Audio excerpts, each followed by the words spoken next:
All right, we're good to go. My name is Gabrielle Dreyfus. I am the Chief Scientist with the Institute for Governance and Sustainable Development, and I have the honor of chairing the Atmospheric Methane Removal Development of a Research Agenda Committee. And I'm here in person, the National Academy's Keck Center, and we also have virtual participants today. But I welcome everyone to today's workshop. Want to note a few logistics points before we go around and introduce the committee members. So for the meeting logistics, as I noted, we have a hybrid meeting today. We have both in-person participation from our committee members and our wonderful staff.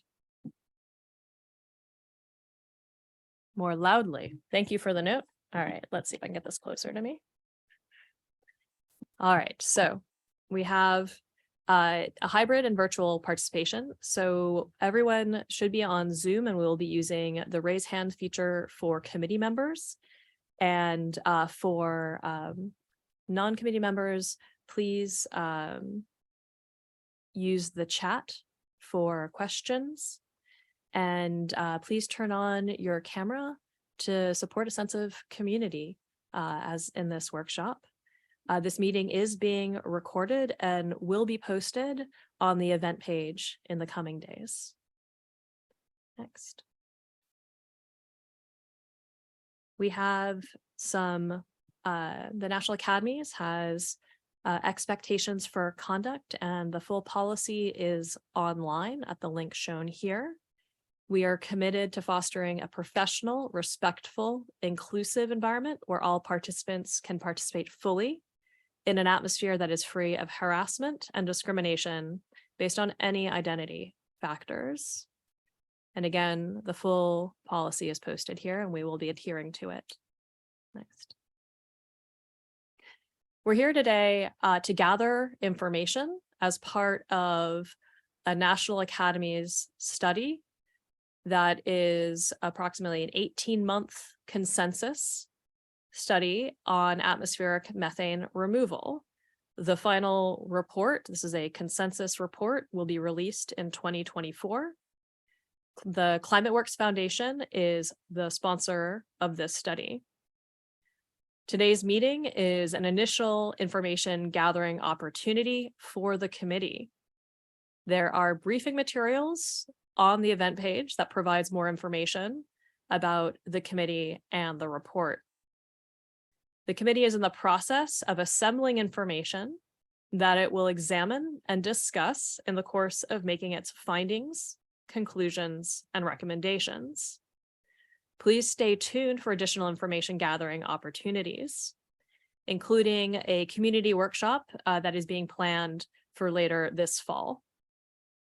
So to tune in to those, pay attention to the study webpage, and a quick plug to subscribe to the climate newsletter at the National Academies.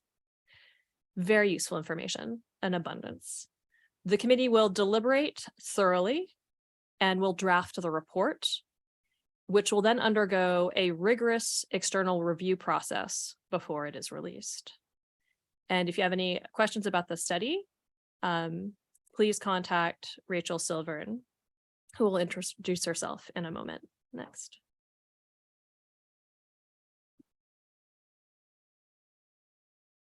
So the committee is in the process of gathering information in response to produce a report in response to the statement of task that you see now on the slide here. And the process of preparing the report involves several opportunities for information gathering.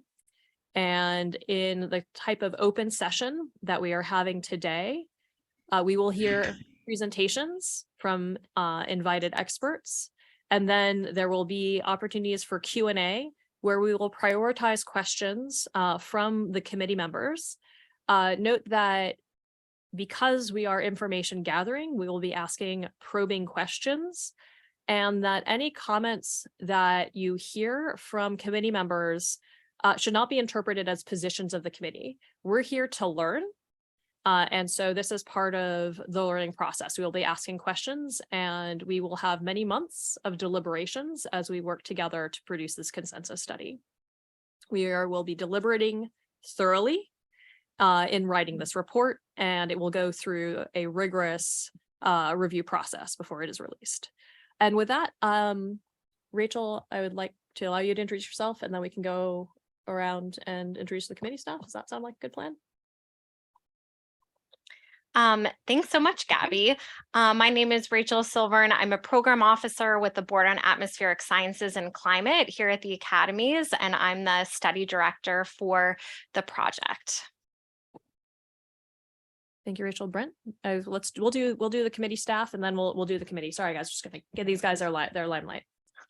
Thank you. Hi, I'm Brent Hurd. I'm a program officer with the National Academy's Board on Energy and Environmental Systems. Yes, and I think let's go around the table, then we'll do the virtual committee members and can finish the table. So I'm Alex Turner. I'm an assistant professor at University of Washington, where I work on the carbon cycle and atmospheric chemistry. Good afternoon. I'm Benjamin Converse. I'm an associate professor of public policy and psychology at the University of Virginia. I'm Lisa Stein. I'm a professor in microbial physiology at the University of Alberta. I'm Farooq Hassan. I'm an associate professor of chemical engineering at Texas A&M University. I'm Katie Walter Anthony. I'm a professor at the University of Alaska Fairbanks, studying methane from permafrost systems. I'm Sakina Jinnah. I'm a professor of environmental studies at University of California, Santa Cruz. I'm Tom McCone. I'm a professor emeritus at the School of Public Health in the Environmental Health Sciences Division at the University of California, Berkeley. Hi, I'm April Latham. I work for the USDA Agricultural Research Service. Hi, I'm Ings Vicadillo Quiroz. I'm an associate professor at Arizona State University working in microbial ecology and ecosystems. thank you. And I think we have 2 or 3 committee members, just 2. Why don't we have Jose go first?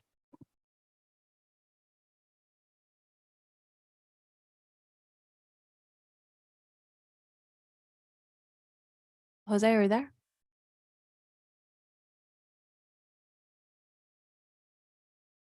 I'm not hearing Jose. Rob, are you there? I am Rob Jackson at Stanford University, Earth System Science and the Global Carbon Project. Thanks, Rob. And then if we don't have Jose, we also have Jose Sanchez de Baden, retired from ExxonMobil. And we also have Desiree Plata, who's not here with us today, who's a professor from the Massachusetts Institute of Technology.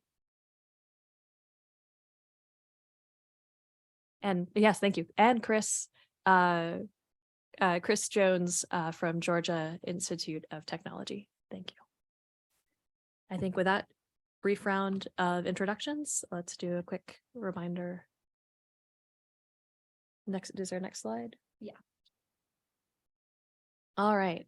So quickly to go over the agenda for today, we will be hearing from a number of speakers, beginning with the study sponsors, followed by experts who will speak to us about various emission sources and existing programs and lessons that we can learn from, for example, environmental justice and the carbon removal technologies and other relevant topics to this workshop. So with that, I want to remind everyone that the purpose of this meeting is for the committee to gather information.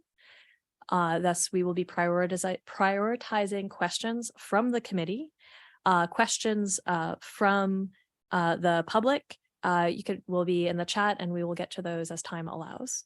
And not to be rude, one of my jobs is to keep us on time. So to the speakers, I will give you a notice 2 minutes before the end of your allotted time. All right.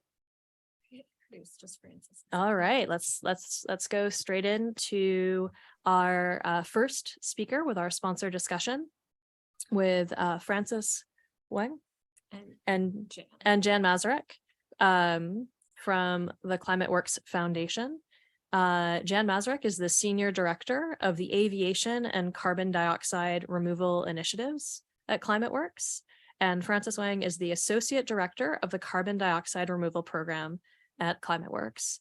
Jan and Francis will share some background about ClimateWorks and their interest in sponsoring the study, and then the committee members will have a chance to ask questions about the study. And with that, welcome. Thank you. Hi, everyone. Can you hear me okay? Great. Well, what an absolutely impressive committee that you've assembled here today. And my thanks in advance to the audience, as well as all the esteemed panelists who are going to give us a very rich overview today of the topics at hand. And so I'm not certain as to whether Francis is able to join us today remotely. She was having some issues with her computer while traveling.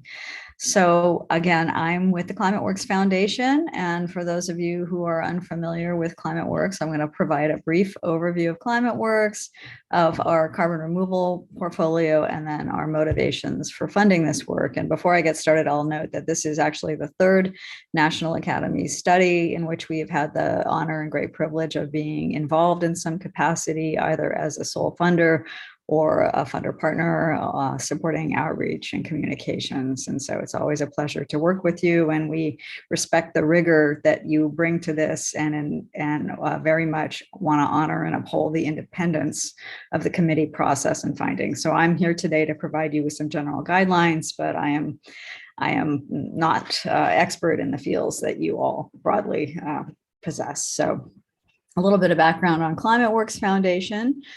We are a nonprofit philanthropy. We're based in San Francisco, but our focus is global.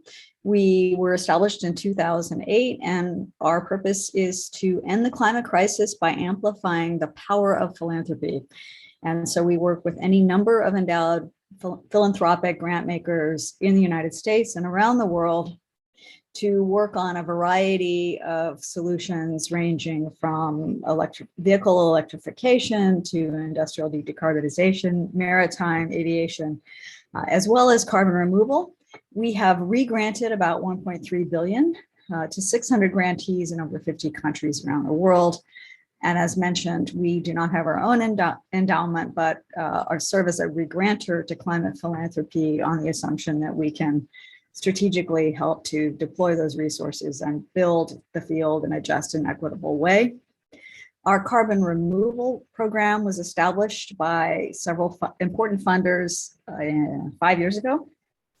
And our theory of the case is that our modest re-granting budget, which historically has been around 10 million a year, is far too modest to the task of removing the gigatons of CO2 at scale. And the reason we're obviously interested in methane removal is because we deeply respect the degree to which avoidance and mitigation of all emissions are imperative and should be the first principle that's always deployed.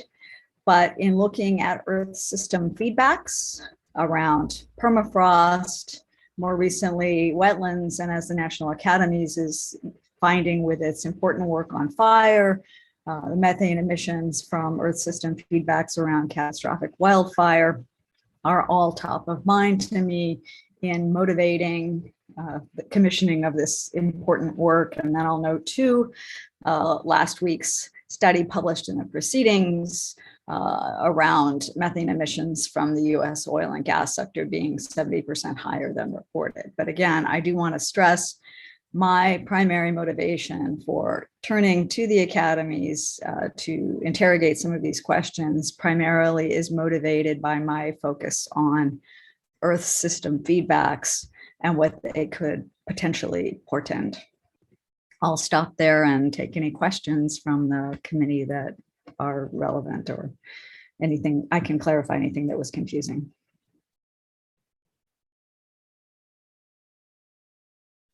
I'll take the chair's prerogative and ask the first question. Thank you very much for that background. And then actually, Lisa, I see you have a hand up. Go for it. Yes, I was just wondering if you could further define some of the Earth system feedbacks that you're talking about. So, I mean, primarily permafrost, fire, the emerging literature that we're seeing even around wetlands as being primary, top of mind. Yeah, I was just wondering if you were talking about integrated biogeochemical cycles or just the methane component. Primarily the methane component, but the integrated cycles are not out of scope.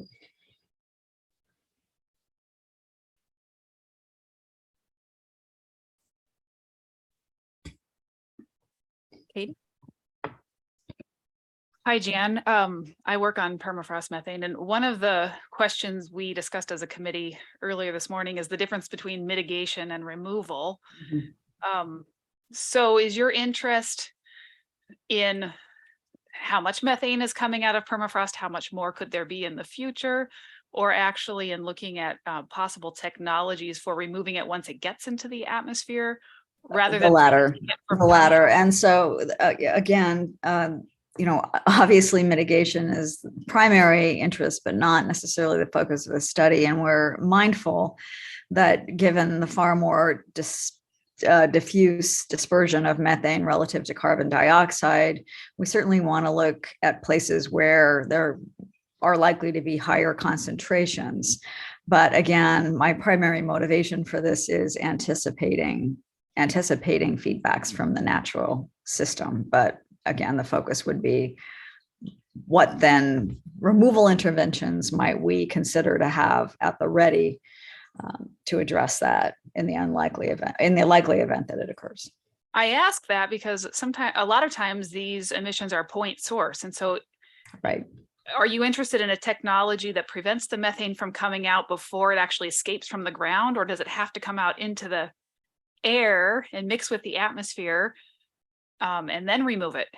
Or would you rather target it before it gets out of the ground? Well, I mean, in a perfect world, I would rather target it, as I said, before it comes out. But the focus of this is actually around removal, as laid out in Rob Jackson et al.'s important study.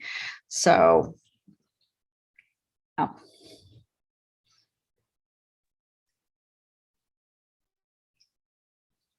I guess on a slightly related note, so unlike CO2, methane can feed back on its own lifetime. And there was some discussion about whether or not you were interested just in the direct impacts or also the indirect impacts. That's a really excellent question. And I would defer to the committee on that to resolve that. But it's a great question.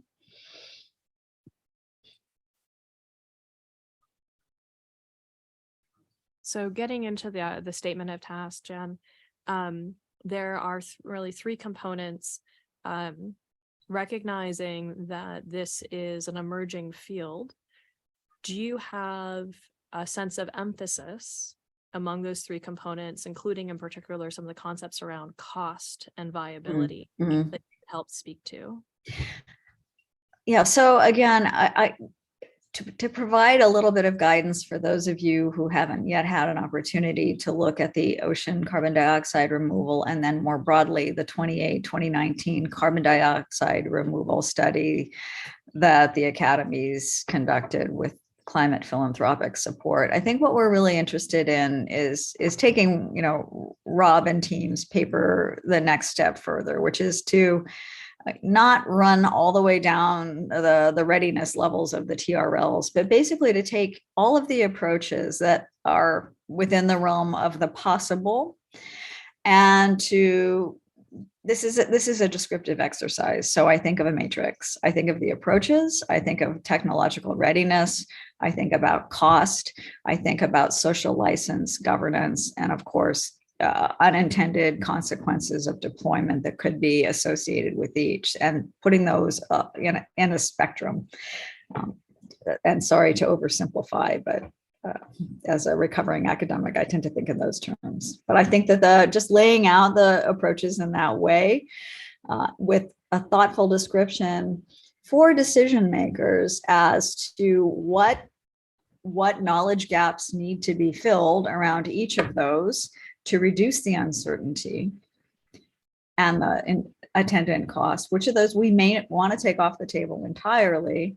And then I think the most important output, and sorry to sound very cynical around, that's not my intent, is to lay out for decision makers how much of a budget NSF and others would need to provide to the academic community in research funding to resolve these questions. So what is the broad roadmap, and how much would that cost in terms of appropriations?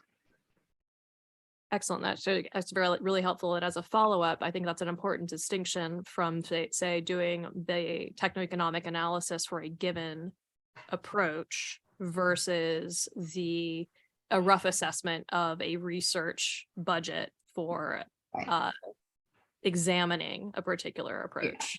I think one of the great contributions, and it may sound like a really facile exercise, of the ore carbon dioxide removal study was really just to lay out the 12 or so different approaches, starting with the nature-based solutions, reforestation, afforestation, and then running all the way out to ocean carbon dioxide removal, with attention to deployment readiness, cost, challenges, I don't want to say risks, and then governance issues around each of them.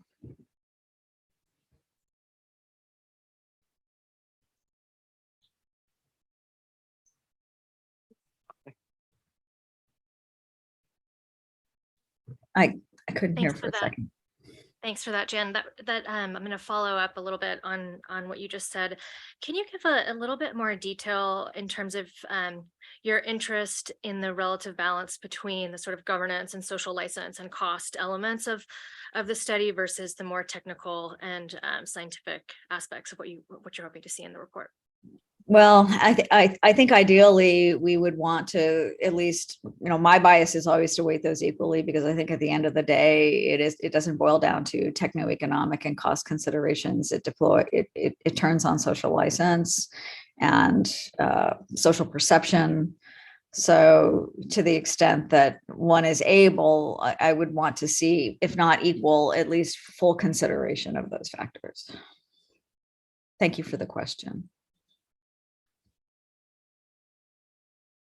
I want to go back to the question of scale again. So mitigation not included, but are we talking about removal at local source points, or are you really looking at removal from the bulk atmosphere? That's a great question. I mean, my understanding is that, at least in the case of methane, it's probably it's, in a sense, it's both, but practically speaking, owing to the more diffuse properties of methane relative to CO2, we're probably thinking about looking at concentrate areas where it is likely to be in higher concentrations. And again, I just want to draw a very bright line. This is not, owing to cost and technological readiness, this is not a substitute for avoidance and mitigation. This is a fail-safe for the Earth system feedbacks.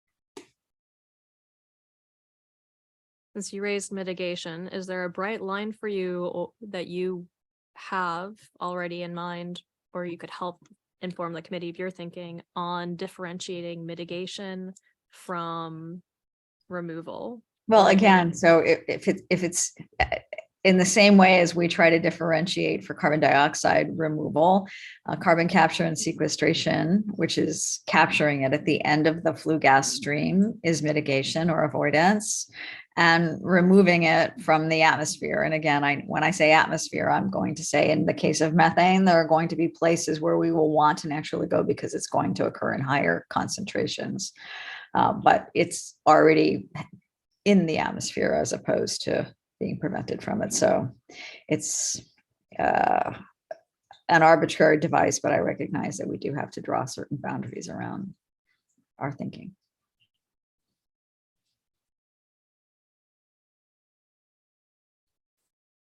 So this question is more like for your experience. So given the process that you have engaged for the carbon removal, right? What components have been the more successful, the most helpful for maybe for us to consider? Drawing attention to the knowledge gaps. So what are the meta questions that need to be resolved by the scientific community for us to have greater confidence in the use of the approach, or the inherent uncertainties that make the approach less feasible than we might hope. And then the second, I think, most important feature is what level of public sector funding ambition will be necessary for decision makers in Congress and hopefully other legislative bodies around the world to fund the scientific research necessary to reduce the unknowns.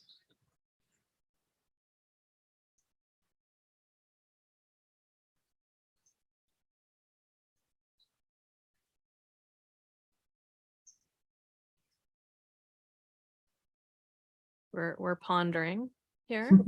I see that there is one question from the audience. Is that something that can go into the chat? I do not think we can hear public participants. So if you have a question, please type it into the chat.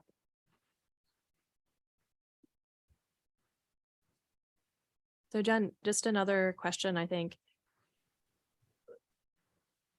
From those previous two, you've already given us some insights into what made them most useful, the CDR and oceans. Are there specific elements that went into each of those that made them either more useful, or what could have made them more useful, I suppose, that we could use to inform our study?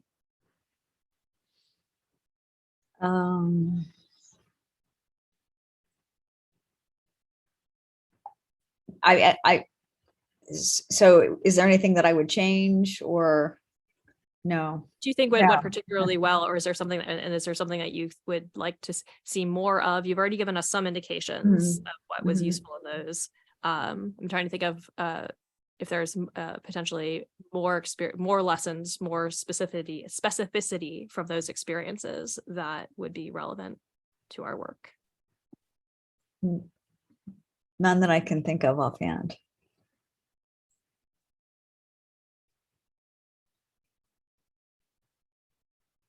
Sorry, Tom, go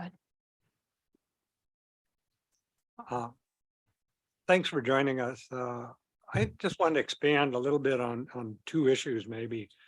One is that's been done in other areas, is looking at environmental justice. And I'm not sure how that plays in as much here, but there really are north-south global dimensions. There will be different communities. And sort of my first point. The other one is if you could expand a little more about your what level of techno-economic analysis you would want, or not really at all, or how that would be used.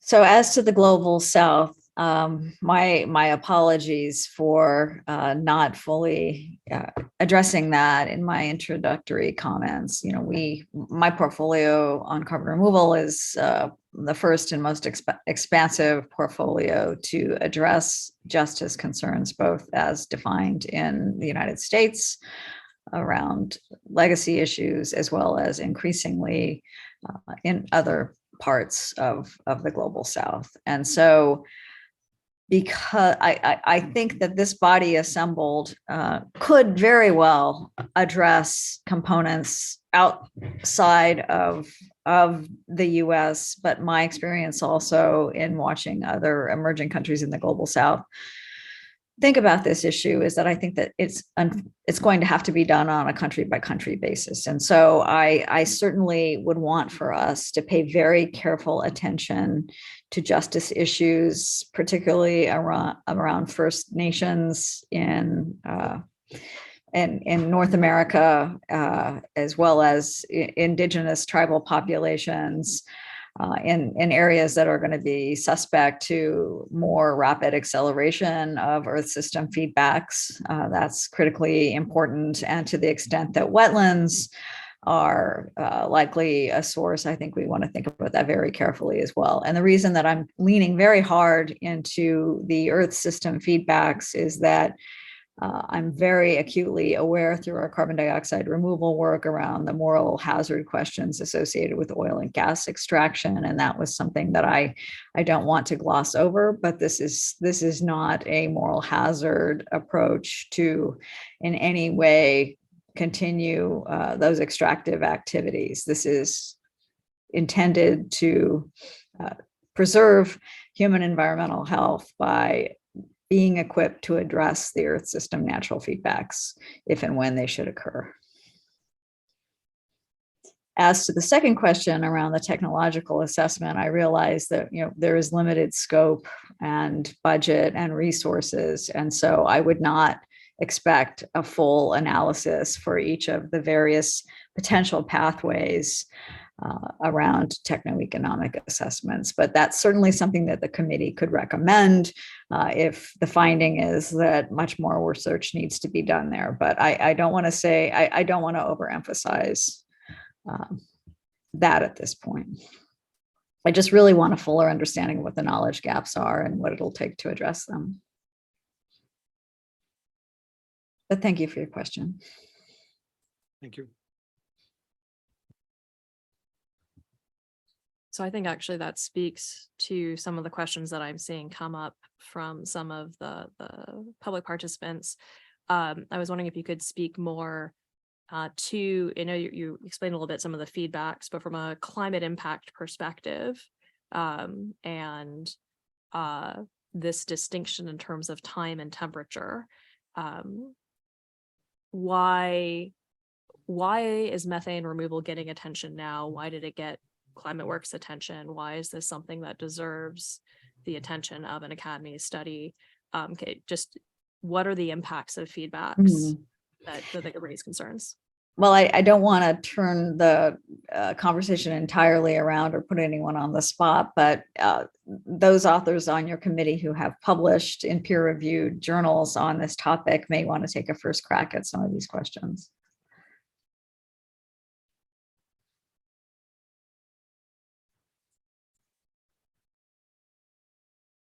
I don't know if that's this is the space to do that. I will just note one comment that came in from someone who knows well from paleoclimate that we know that there are feedbacks in the climate system around methane that can be significant. What we don't know is what they will be in the future. And so if I understood you correctly, one of the things that you said in the opening remarks is the idea of having intervention technologies at the ready, should there be some of these feedback mechanisms that take off. And I believe that we're seeing that one of the questions is based on the recent increase in atmospheric concentration in 2020 and 2021 was some of the highest in the current observed record.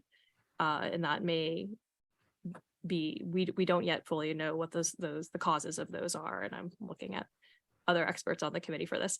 But I do, so I'm just wanted to lean a little bit more because this is our time with you as the sponsor to help us better understand, given the attention in the broader portfolio of ClimateWorks and the idea of carbon dioxide removal, how do you see methane removal fitting into the larger context of we don't know, and that's why we've commissioned this study. That's the simple answer. I don't have any priors.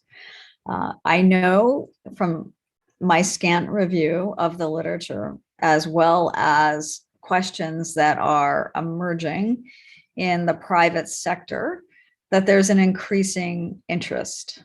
I think there were maybe several articles published in the popular trade press, MIT and elsewhere around this topic. And so what my natural inclination is, rather than to act, it's to turn to a learned objective body such as the National Academies to weigh in on the question and then give us the answers. So I'm sorry to Totally fair. And we'll actually be hearing, I believe, some of the speakers coming up next will be speaking to some of these questions directly.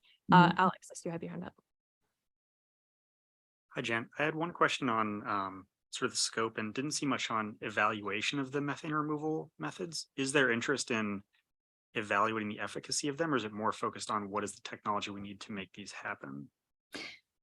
Well, I mean, I think we didn't put any evaluation in because these are all sort of, for the most part, theoretical, right? But again, as I said, I'm very interested in at least some analysis of challenges and opportunities associated with each approach. So if that means a prospective or ex ante evaluation, then yes, I'm very much interested in that.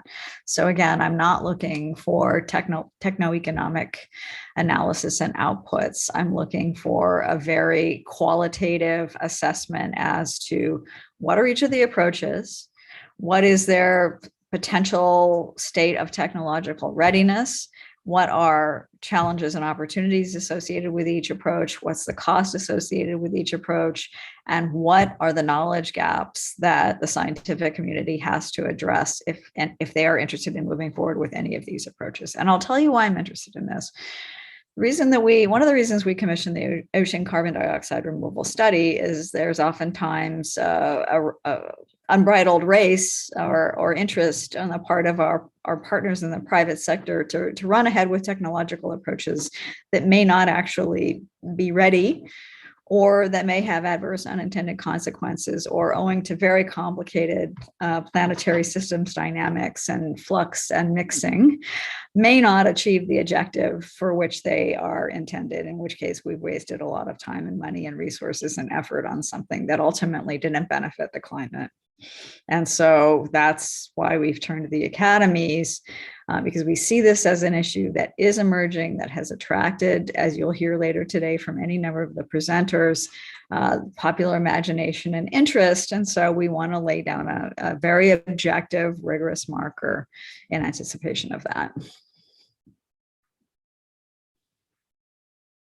So evaluation is very much it, but mindful that this is going to have to be ex ante prospective evaluation for the most part.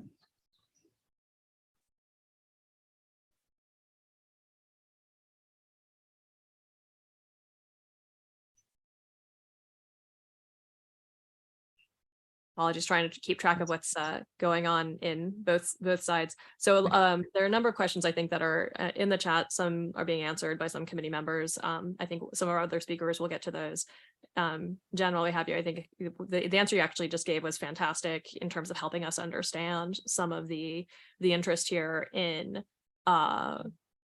providing some of the evaluation on what might look good on paper, taking right. So let me give you just another example. So for carbon dioxide removal, I think that if one goes back and looks at the original study, if one has time, let's just take the example of reforestation, afforestation. Perhaps it's very low cost, ready to deploy today, but there may be attendant land trade-off issues if one were to lean entirely on that method. And as the climate warms, there's probably going to be permanence questions around those approaches as well. But so that is the degree of attention that one would want to give to that. I think similarly around the ocean carbon dioxide removal study, we identified biotic as well as abiotic approaches, mindful that the biotic will probably have greater social license and interest and even justice issues around seaweed cultivation and farming, whereas the abiotic approaches will seem very frightening, particularly to those people who remember the iron fertilization experiments, and that they may be much more energy intensive in some instances than the biotic. But then around the biotic questions is does the seaweed sink to the bottom of the sea and stay there a long time? And if it does it start to deprive the seafloor bed of what little oxygen the biota needs to survive at the seafloor bed? So again, I think a lot of what you're asking me can be found by just a very high level skim of the executive summary of both of those studies. Thank you. Those are good examples. Any other questions from members of the committee?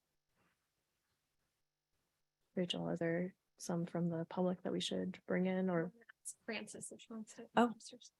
I think, are we at time? I want to be I know we have a very short agenda frame today, so. we have a few more minutes, and I believe Francis is now on. Francis Wang, would you like to? Yes, I am on, but I am currently in transit, so I will be listening in for the commentary. So thank you so much for this opportunity. Thank you. Thanks for having you. So I think that, again, the purpose of this session is for us to understand and have the conversation around the statement of task. I was going to look around to see if any other members of the committee, if you're re-reviewing the statement of task, if there are any questions.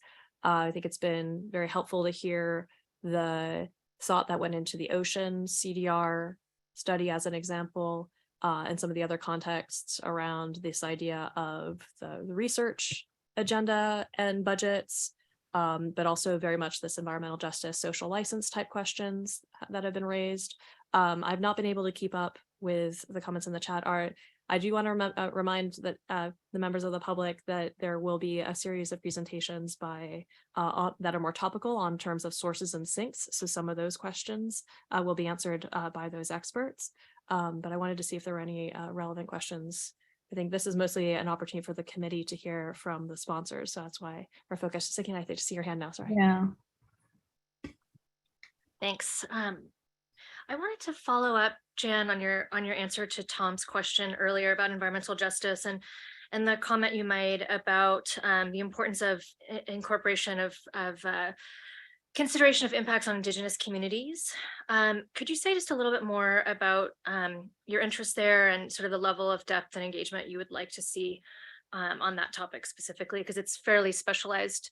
Yes, it is. And so I'm quite aware that we cannot go in, unfortunately, in the parameters and timeframe and budget of this study into deep detail of around any of these issues. So I think perhaps the best way one might think about this is that for each category of potential removal approach that we identify, in addition to the criteria that I've laid out here, I would obviously, in addition to social license and governance, want to make explicit any potential opportunities and or challenges posed to frontline communities around each of these approaches.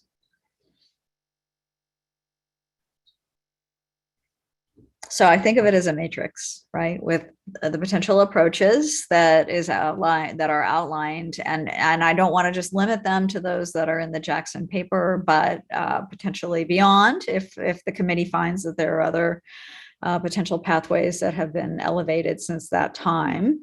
And then columns, and this is not the exact output that I would look for, but as a general guide, the columns would consider technological readiness, cost, challenges, unintended consequences, as well as potential opportunities, social governance, social license, and not embedded within that, but also distinct and equally important. So this is not in descending order of importance by any, it could be easily flipped, but justice concerns, both in terms of North America as well as North-South justice concerns.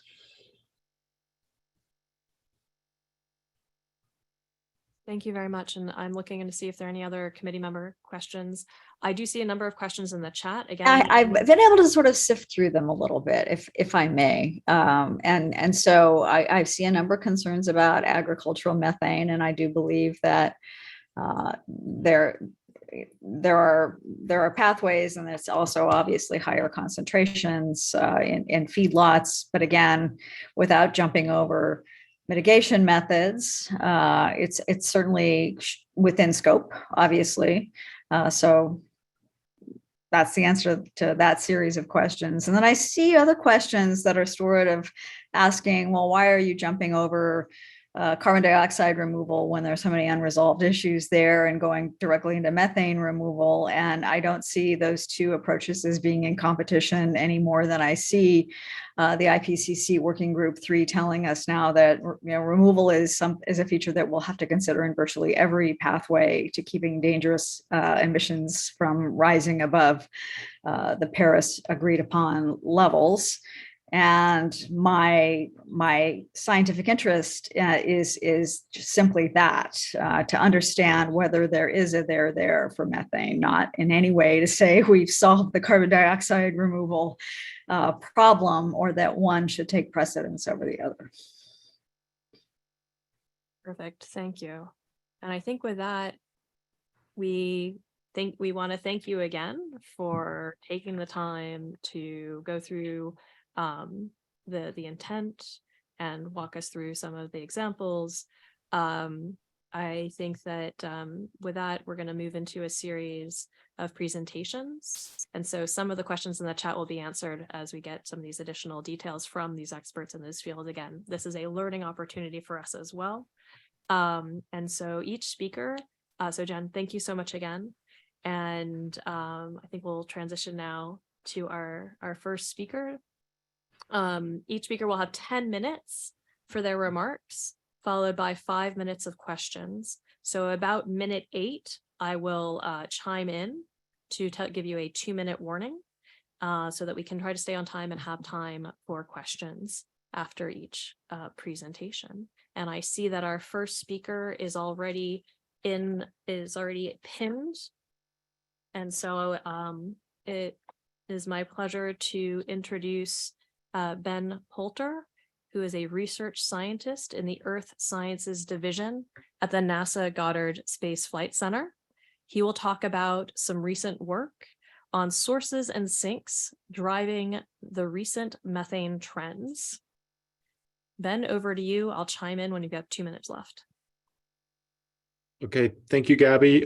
Thank you to the committee and the sponsor for hosting the presentations today. So yes, I'm Ben Poulter, and the goal of the next 8 to 10 minutes is to provide an overview of the global methane budget, some of the uncertainties, and then to sort of move into some of the trends that we're seeing in global methane emissions, particularly from the climate feedbacks that were previously discussed that we think we're seeing.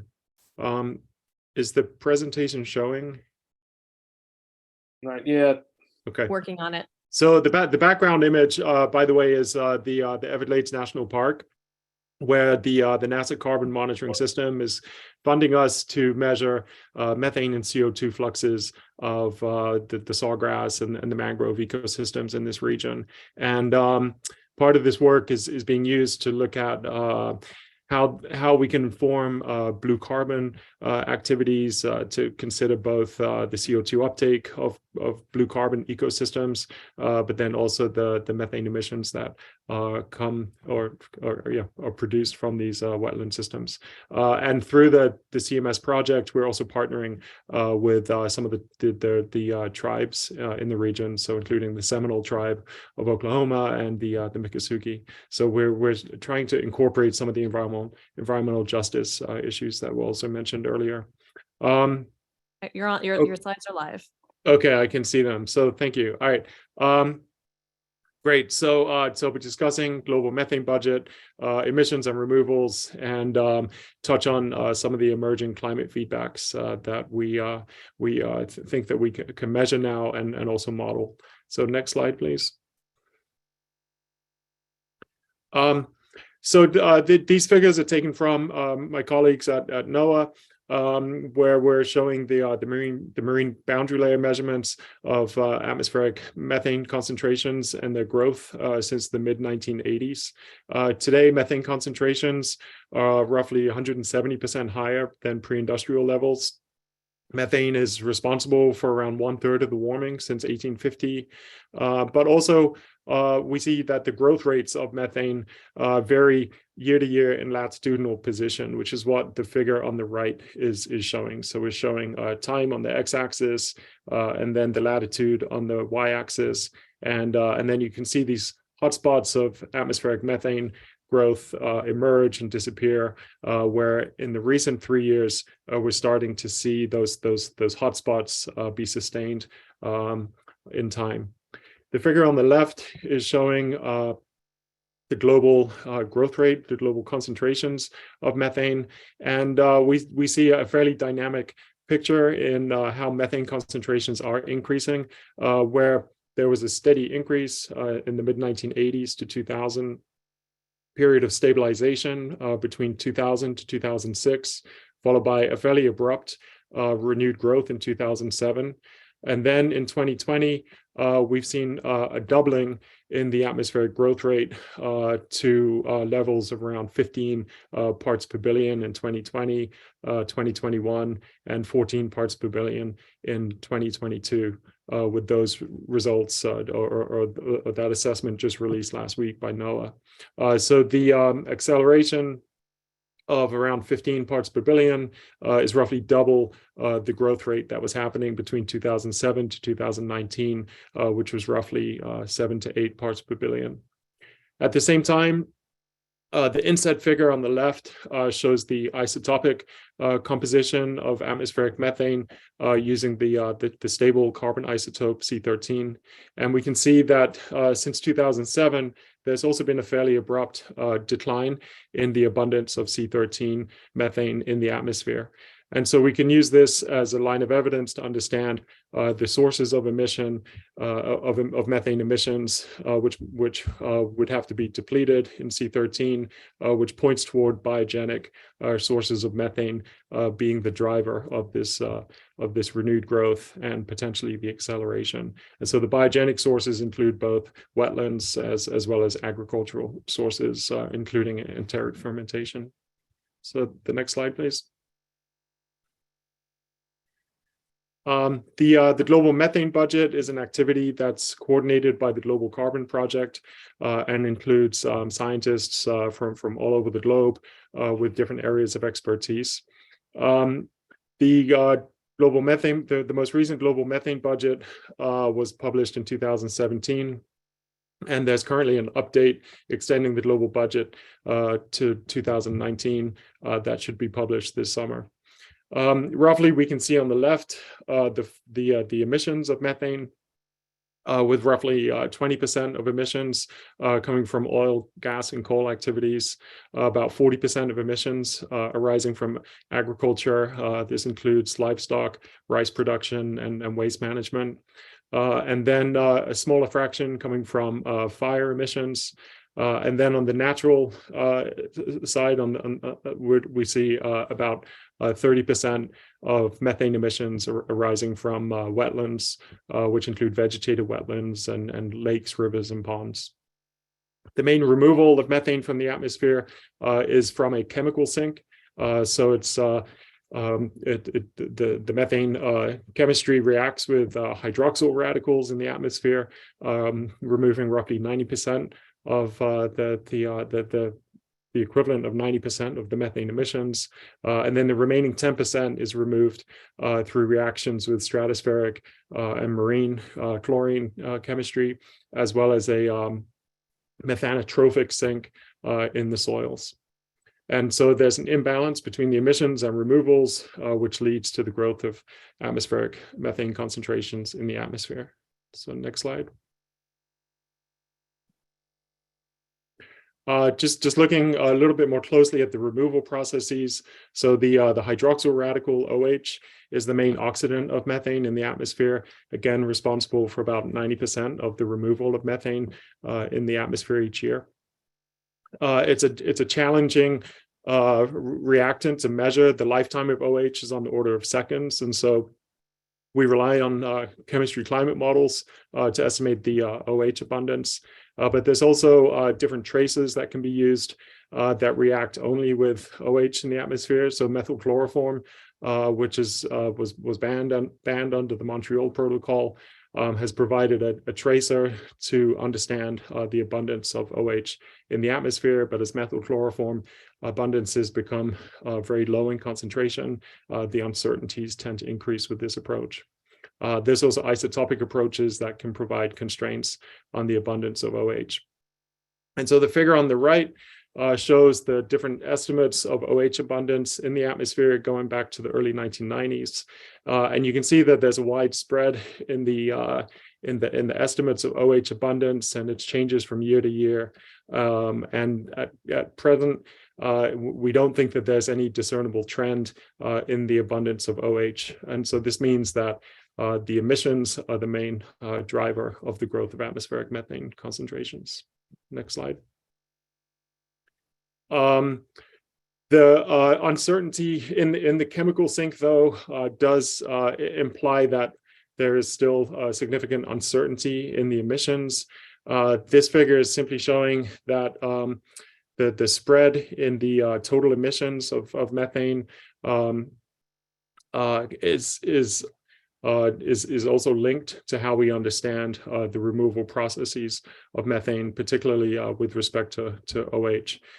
So the gray bar or the gray shaded region shows the spread of an ensemble of atmospheric inversion models, and then the full range of emission estimates shows the uncertainty of a single inversion model, but using different estimates for OH concentrations.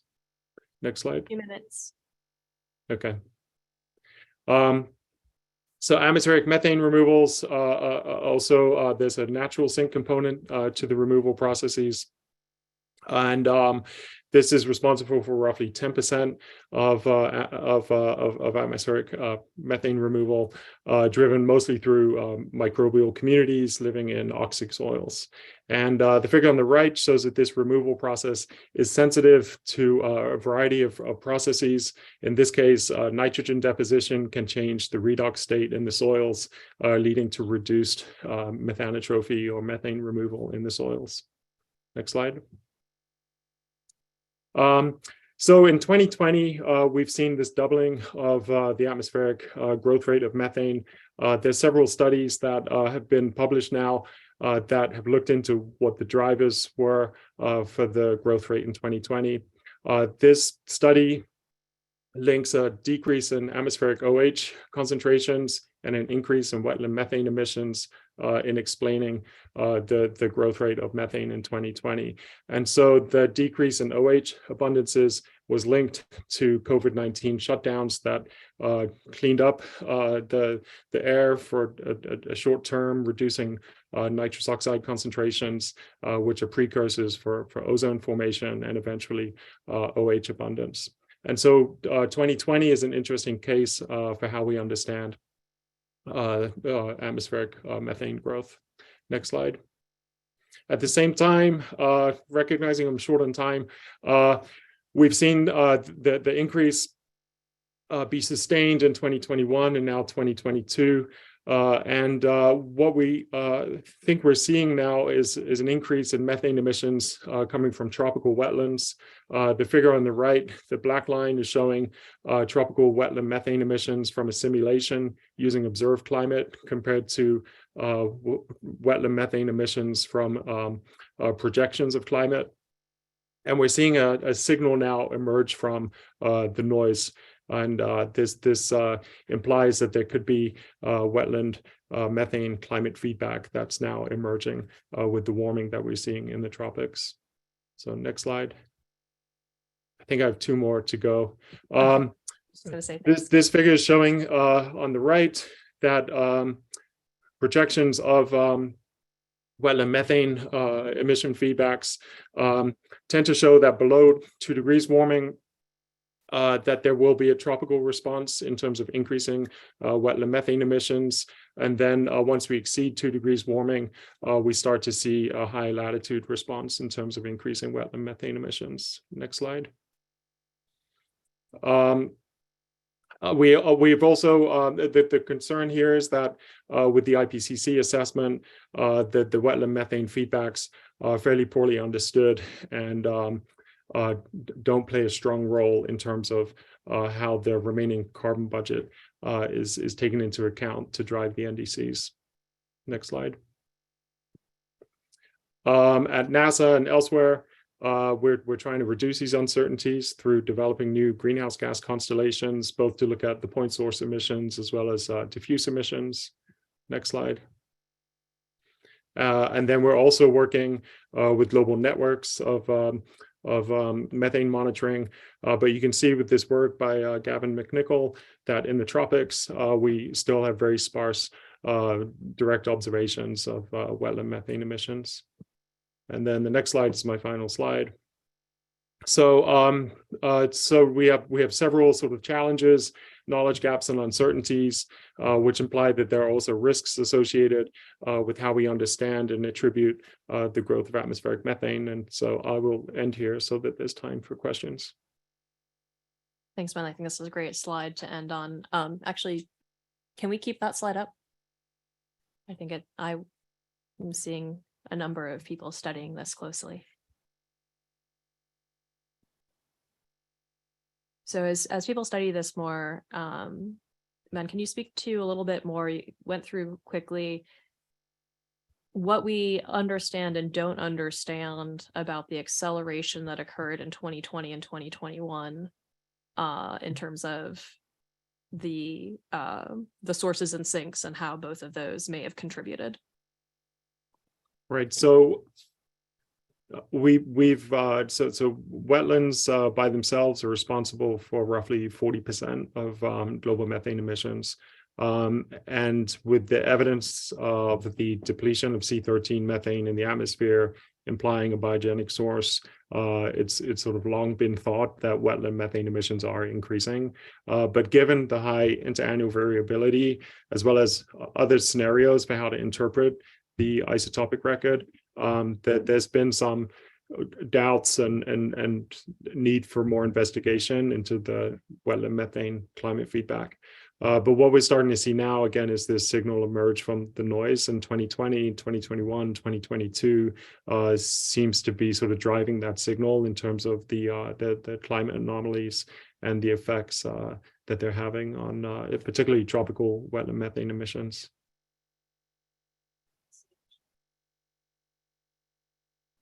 Thank you. That's a very interesting presentation.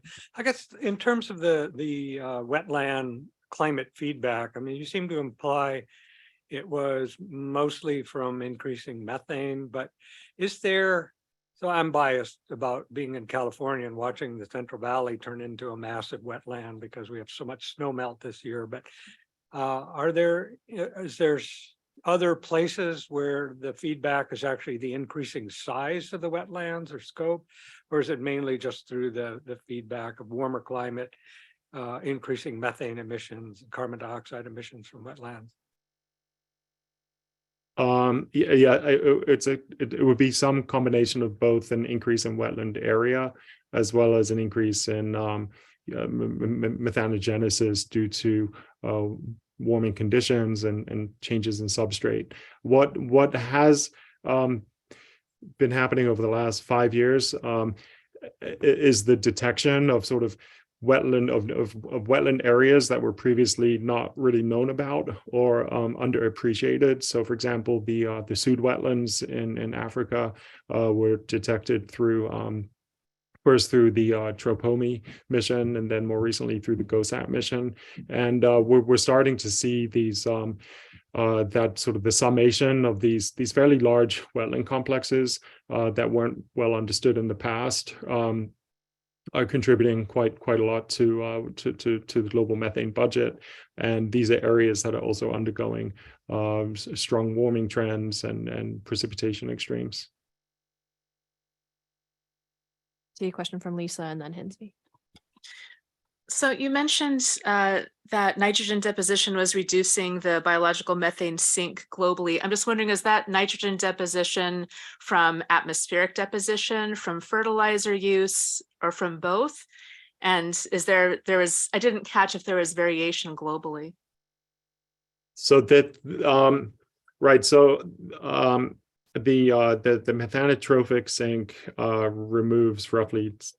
accounts for roughly 10% of the removals. The range of estimates that we have for the methanotrophic sink is from 10 to 50 teragrams, so it's incredibly uncertain as a removal process. But the sort of the chamber studies and the smaller scale studies show that methanotrophy is highly sensitive to the amount of nitrogen in the soil. And so there are modeling studies that have been carried out to try to understand sort of the global impact of anthropogenic nitrogen deposition on changing the redox states and the methanotrophic contribution to atmospheric methane removal. So I think there's literature out there that the global models that represent methanotrophy include nitrogen deposition feedbacks, but it's sort of an area of active research. Hey, man, thank you for such a great presentation. So the question that I have is that in the last years, like in the COVID years, there is big change in a really high rate of emission. And you're pointing out that, wetlands is probably one of the important sources.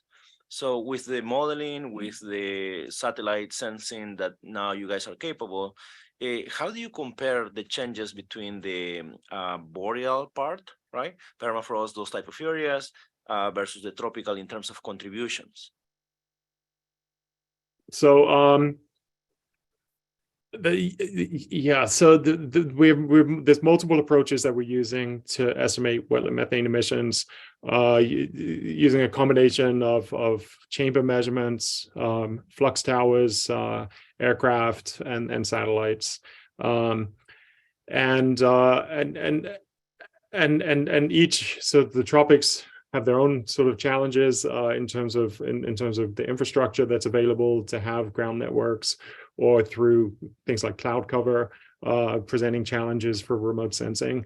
In the high latitudes, there are sort of denser observation networks available, although over the last year and a half now, there's limited to no access to data coming from Russia. And so this is posing an issue in trying to do the attribution studies. And from a satellite perspective, in the winter and in the fall, there's not enough sunlight to provide the reflectances that are needed to make the greenhouse gas retrievals. And what we're learning is that a significant portion of the global of the annual budget for high latitude methane emissions is happening in the fall and the winter, and well, in the fall and in the spring through the shoulder season processes. So the models are sort of ingesting the data sets across these different scales to develop simulations of the processes and then simulate the methane emissions. Thanks. And just to so yeah, Erika. Yeah, so my question is related to, can you illustrate a bit more on the temporal variability in the emission? Let's say if you take wetlands and over a year, what is the range that you typically observe, and how much error or like in terms of the sensitivity of your sensors, that how much it can capture? So for the annual emissions of wetland methane are around 160 to 180 teragrams per year. And then the interannual variability is probably on the order of about 20 teragrams per year. And so that's where we've sort of struggled, particularly before 2019, in attributing wetlands as the driver of the increase in atmospheric methane concentrations. But now we're starting to see over the last 3 to 4 years a more sustained increase in wetland methane emissions, sort of allowing us to tease out the signal from the noise. But then, yeah, the one of the papers that I've referenced in the presentation also talks about the variability of the other sources, and in 2020 there was what we think a decline in methane emissions from fire on the order of 6 teragrams. And so while that's not large compared to the total emissions coming from wetlands, it still sort of played a role in how we do the mass balance for understanding the growth rate of the concentrations. Ben, thank you very much. I think that's the time that we have for this presentation. Thank you again. The slides and that breakdown of some of the key questions is very useful. Thank you so much again for this very rich presentation. And with that, I'd like to now bring on Jack Lewnard, who is a program director in the Department of Energy's Advanced Research Program Agency for Energy, ARPA-E, which focuses on high-risk, high-impact energy technologies. He will talk about ARPA-E's Remedy program on methane abatement and potential applications to methane removal. And so do you have slides that we need to bring up? And then Jack will turn it over and I'll give you a verbal warning when you have 2 minutes left. Okay, well, thanks. And thanks to the committee for inviting me. What I'd like to do is share some perspectives from what we learned as we were launching the Remedy program at ARPA-E. And just as a few comments, these are personal observations. They don't reflect any official position of the Department of Energy, so disclaimer there. And secondly, I just want to note, I'm a chemical engineer, so the approach that we're taking here and kind of the, if you will, the perspective that we're bringing is disruptive approaches that are essentially engineering approaches to this problem. And I'm going to be highlighting some of the challenges, and that's not meant to be construed as a negative that, you know, we should embrace or attempt this grand effort here. It's really maybe to highlight where some of the challenges may be and what some of the potential solutions may be as well. So with that, if we could go to the next slide, please. The Remedy program was really conceived at ARPA-E almost 3.5, 4 years ago. And at the time, it was part of a larger investigation into non-CO2 greenhouse gas emissions. And one of my colleagues worked on the very high greenhouse gas potential chemicals that are used as electrical switches. ISTIC has a whole program on that. And I picked up the methane portfolio. When we first conceived of Remedy, we wanted to go after all anthropogenic methane emissions, which is pretty bold. And as part of our, if you will, outreach, we looked at all different kinds of sources. And in fact, several of the people who are either attendees or on the committee, I recognize some of the names as people who were involved in that outreach and our workshop. And we have a link to the workshop presentation in the slides here. And by the way, the slides, I believe they're going to be available, but if you need to get the slides ahead of time, just send me an email, I'll send them to you. What I'd like to do is highlight that one of the areas that we did look at was direct removal from air. Although in the end, if we go to the next slide, that's not what we wound up funding. I boldly asked for $60 million and was granted 35. And so what we had to do was focus our efforts, and we focused on 3 point source emissions: coal mine ventilation shafts, natural gas fired engines, and there's about 50,000 of these in the United States, and hundreds of thousands of flares. We're not trying to eliminate flaring. These are the flares that are used in routine operations. And our goal in Remedy is to reduce the methane by 99.5%, and our objective is to react it into CO2. We're not trying to capture the methane. These are all very dilute sources where methane capture and for resale would not be economical. And again, if you want to see updates on those specific projects, that's available through this link. We have the presentations on all of the teams. In the next slide, what I'd like to do is highlight what kinds of technologies we're funding. And again, these are engineering approaches. So coal line ventilation, which Volha will be talking about in much more depth next, our approach is catalytic to react the methane, which is very dilute, to destroy it. With natural gas engines, this is, I think there was a comment before that the methane emissions from the oil and gas sector are higher than, say, bottom-up calculations would show.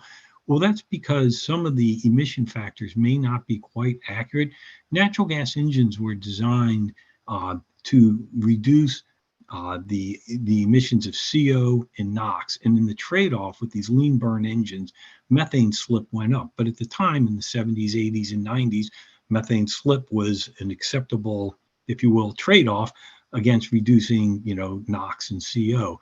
Well, today that probably needs to be revisited, that trade-off. And so these engines slip between 2 and 5% of the methane feed out the engines. And so we're looking at engine modifications, again, catalysts. And in this case, we're bringing in plasma as well as a way to enhance combustion. Again, those OH radicals that you heard about from the previous presentation could maybe be used to stimulate reactions in the flue gas of natural gas engines or enhance the combustion inside the engine.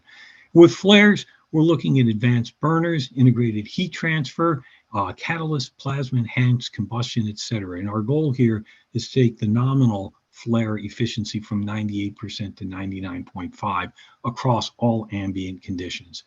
So these are the technologies that we're funding, but I think what we learned in the course of the discussions around remedy is much broader than these technologies. And what I'd like to do is share some observations now with what we learned both in the workshops and with the technologies we're developing and how they may help inform options for methane removal from air.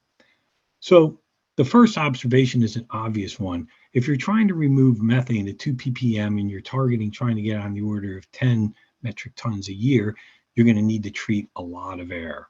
And you probably can't afford to build anything that's going to move that air. So you need to think about passive systems or leverage existing assets that move air. That was one of our almost immediate foundational observations. Let's see if we can leverage what's already happening and instead of trying to build as purpose machines. By contrast with CO2 removal from air, where the concentration is substantially higher, you have a lot more options, if you will, to build on purpose machines that move air. When you're trying to dilute methane, we already heard that the natural sinks are quite effective. We're accumulating on the order of 10 to 20, metric tons a year, but against a background of 500. So these natural strategies are pretty effective. So we wanted to see what could we do to leverage the atmospheric chemistry, these free radical chain reactions, or biology, particularly in the subsurface. What things could we potentially do to enhance those methanotropic reactions, if you will, that biology? And finally, catalysts are very, very effective, but the challenge with catalysts is all the catalysts we have today really require a temperature above 300 degrees C, which means that you're going to either have to leverage waste heat or do thermal integration, or ideally both. A few more observations to share. One, we came to the conclusion that it's best to focus on destroying the methane. Just destroy it. Don't try and capture and recover it. 10 million tons of methane sounds like a lot of methane, but its value, its street value, if you will, is probably on the order of $1 billion. And so the incremental costs will not exceed the incremental revenues if you're trying to recover the methane, in our opinion. Adsorption or absorption, where you stick the methane to something and then regenerate that sorbent or solvent, is likely to be ineffective because the concentrations are so low. You're going to have a very low working capacity, which is the difference in how much you absorb versus how much you desorb. And so these may be approaches that will be challenged just on the mass of material that you need to produce, not to mention the energy that goes into doing that regeneration. And then the last one, and we've heard this said several times, is the need to make sure you do no harm. The potential for co-emissions can be worse than the methane themselves. And also, it's important to be mindful of the energy and material inputs that you need to put into the systems. So with that, I'm going to fly through the next few slides pretty quickly, but the idea is to give you a quick taste, and then you can see the slides for yourself and dig in deeper into areas of interest. So we already saw this slide, and it just emphasizes the point that an ounce of prevention is worth a ton of cure. If you're going to try and get 10 million megatons of million tons of methane a year, you basically have to treat the equivalent of about a 10-meter high layer of air around the entire Earth. That's how much air you need to go after. It's a lot of air. So in the next slide, that takes us to the whole point that you're going to need a lot of air solid contacting. And so why don't you see if you can leverage what you already have in the built environment where there's a lot of structures, you don't have to build new structures, or think about what can be done in the subsurface. There were some studies, very interesting studies in Vietnam. You know, the caves, they breathe every day because of the change in atmospheric pressure driven by temperature. And there's an estimate that the caves in that area react more methane than the country produces through bacterial or methanotropic activity in those caves. We have a lot of mines, as Volha will remind you shortly, and so maybe there's an opportunity there to leverage biology and existing built infrastructure. It's an interesting observation that methanotropic bacteria could thrive in the atmosphere. And instead of just looking at them in the soil, perhaps there's something that could be done to enhance their dispersion in the atmosphere. And that may be a different approach than the chemical approaches with free radicals. And finally, we move a lot of air. We move air all the time. We move air in cooling towers, and these cooling towers are specifically designed and operated to kill all the biology in the cooling tower. But their operating temperature is quite conducive to biology, which is why you have to kill the stuff growing in there. Maybe it's an opportunity to leverage these things to do some methane removal as we do heat removal.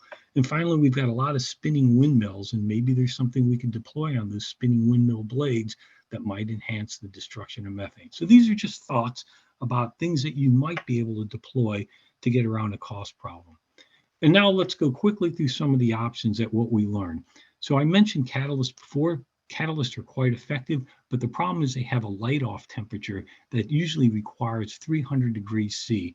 Many of the catalysts require noble metals, but that's not always the case. And in fact, we're looking in the remedy program, and one of our performers from MIT, who unfortunately is not here, has a very interesting catalyst that doesn't require noble metals. And I will say that the catalysts have been proven to be effective. Another one of our performers, Precision Combustion, working with NASA, has demonstrated consistent performance of a methane destruction catalyst for up to 20,000 hours with 100 ppm feed. Now that has to be maintained at a high temperature, but it just shows you that these catalysts are robust. In the next slide, one of the options that we looked at, slide, Jack, just wanting to wrap up. Okay, is photocatalyst.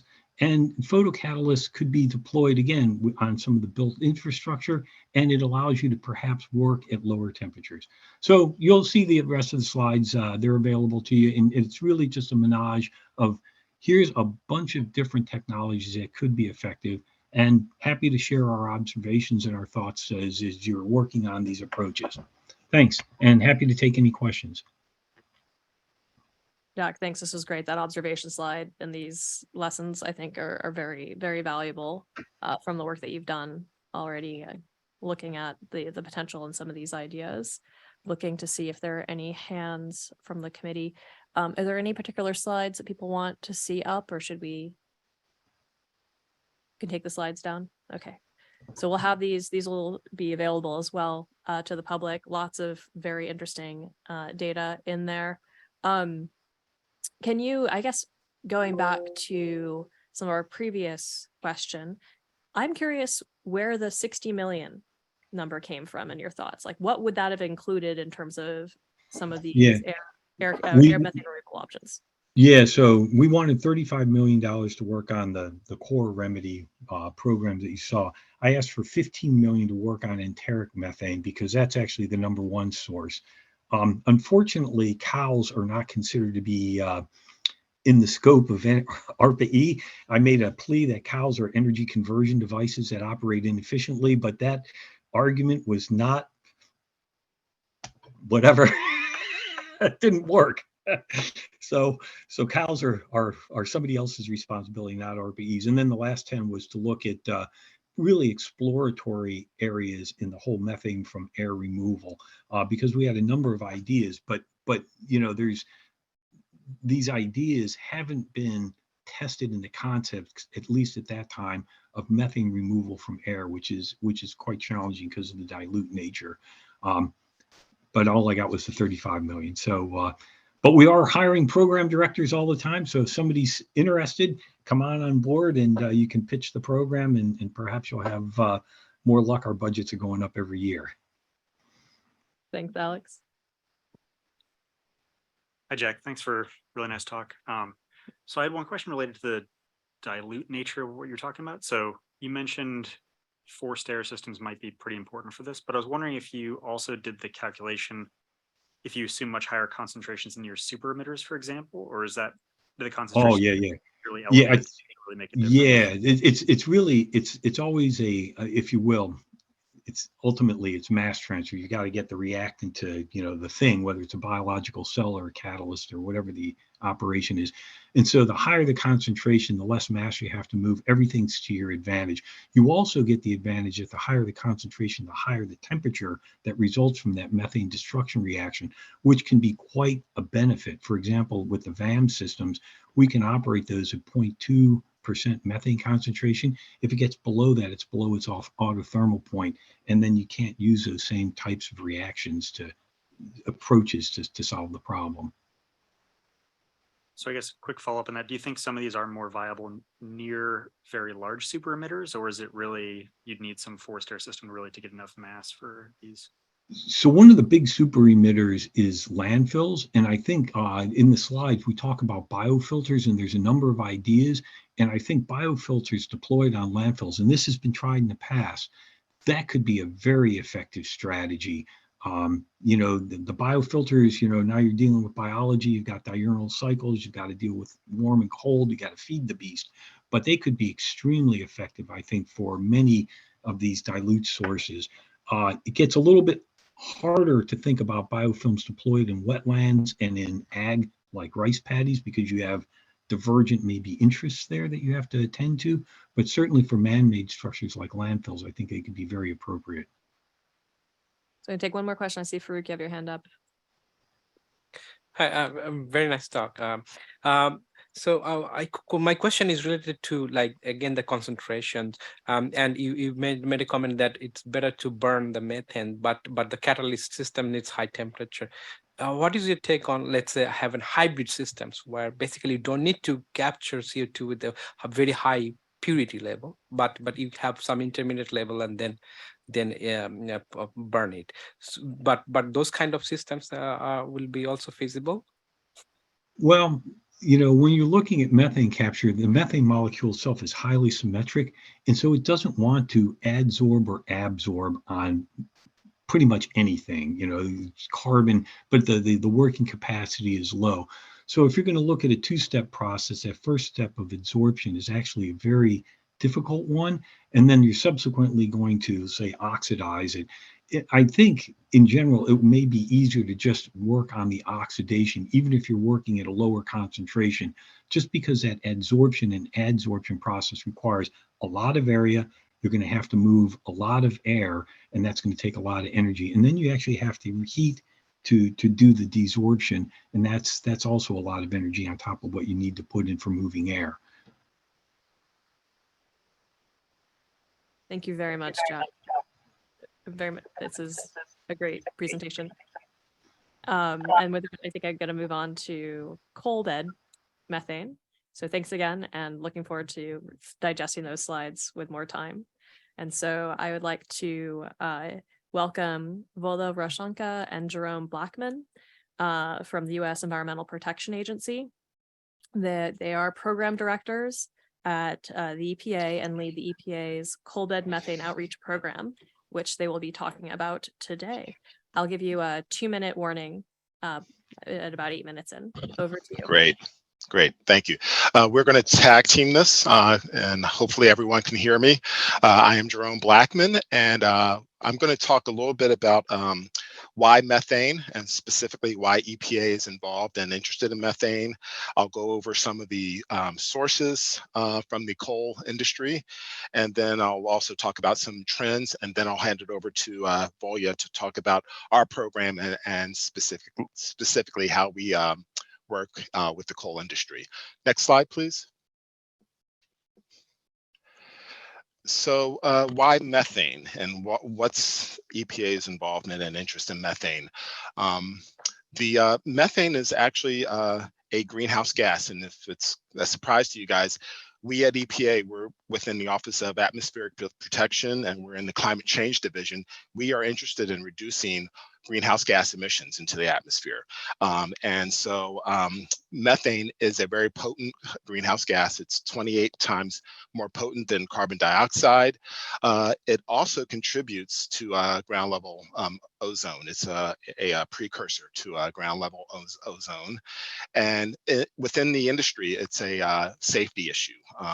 We don't want to see explosions happening in coal mines and, you know, worker safety. So that's why we're interested in it from that aspect. The flip side of that is that if you can mitigate these emissions from the industry, it's an opportunity to capture it and use it as an energy source. So this program has been around since the early 1990s, and we've sort of taken this approach to say, hey, what can we do in this voluntary, non-regulatory aspect to work with the industry to reduce methane emissions? And we try to basically focus on the positive outcomes and benefits of doing that. So there's improved worker safety, improved human health, and improved air quality. Next slide, please.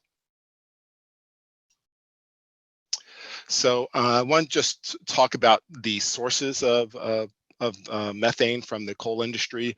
There are, you know, we've listed them here, but the big ones are the ventilation air methane. You know, these mine operations have huge ventilation systems. They're trying to push in a lot of air to reduce the methane concentrations, so there's no explosions, and also make sure there's lots of air for workers to breathe. So that's one major source. There's also degasification that happens before the mine actually goes into operations. That's where you're trying to capture the methane before you actually start mining operations. The other thing I want to mention is that there's also emissions from abandoned or closed mines. And so I want to mention that because, you know, sometimes they're overlooked, but, you know, there are some emissions from those abandoned mines as well. Next slide. So if we look within the US, we've got this pie shows the major sources of methane from various sectors. And so coal mining represents about 6% of the methane emissions in the US. And as you see here, natural gas petroleum systems are a huge part of it. Landfills are a major part, as well as the ag industry. But I do want to put a plug in. Our group works with methane emissions from various, many of these sources. So we have a program that works with methane from landfills, oil and gas voluntary programs, and we have an ag program, but we won't focus on that right now, but just wanted to mention that. Next slide, please. So out of that 6%, the vast majority of the methane emissions come from ventilation air methane. So over 60% of the methane emissions come from that one source. But once again, you know, you see the breakdown. There's still, you know, about over 12% that comes from abandoned mines. And, you know, you can see the breakout there as well. So just wanted to give you an idea of what's happening there. Next slide, please. And this is my last slide, and I'll hand it over to Volha, but this just shows you the trends over time. So methane emissions have been trending down over the years, but as you can see, the largest source comes from underground mining operations. The other operations are pretty low and have been pretty pretty steady.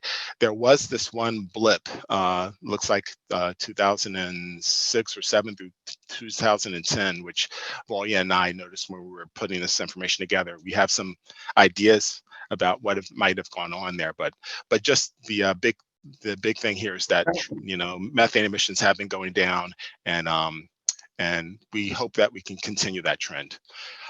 Next slide, and I'll hand it over to Volha. Thank you, Jerome. So Jerome and I co-manage EPA's coal bed methane outreach program, which was created in 1994. And it aims to work with the coal mining industry to reduce emissions of coal mine methane at the source through recovery and use. I also want to mention that in the early 2000s, EPA was asked to expand this and other methane programs that Jerome mentioned earlier internationally through what is now known as the Global Methane Initiative. But here we're just focusing on our domestic program. Next slide. So when it comes to recovery and use of coal mine methane, methane that is drained through degasification or drainage systems is more concentrated. It's easier to find use for. And as of January 2023, EPA is aware of 25 coal mine methane projects at 16 active coal mines. And so ventilation air methane remains to be one of the biggest gaps in CMM mitigation. And so Jack's presentation focused early on that.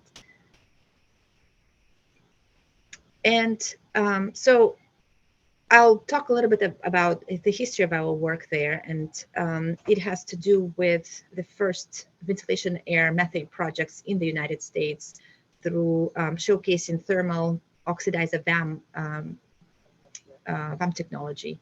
So it's about 2 decades ago. So CMOP supported a technology demonstration project in collaboration with DOE and Consol Energy. And that's how the first VAM project came to be. And currently we have 2 VAM thermal oxidizer technology that is actually capturing the methane and oxidizing and destroying it at 2 coal mines. We have resources and tools that target VAM recovery. One is a cash flow model.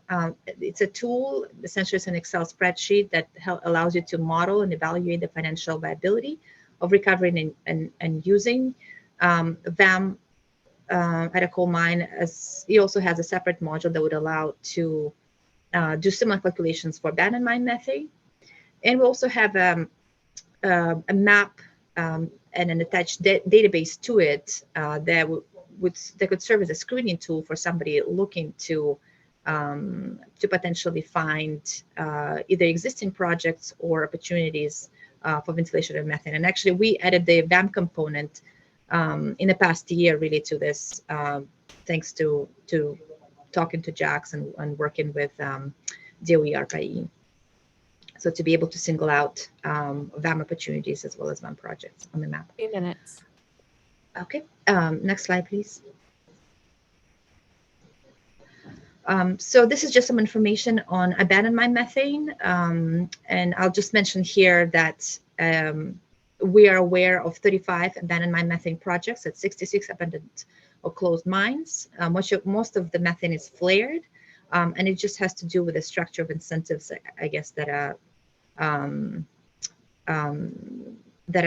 existing right now. Next slide. Yeah, thank you. And similarly, our map would allow users to filter by MM projects, MM opportunities, download MM projects and opportunities data from the map. Next slide. And so we were asked about potential challenges to CMM mitigation. And so just to highlight a few here, I'll mention the first one is economic feasibility of projects. So particularly when natural gas prices are low, projects just aren't as economically attractive. And VAM projects are especially costly because they involve treating large volumes of low methane concentration, which is hard to find use for.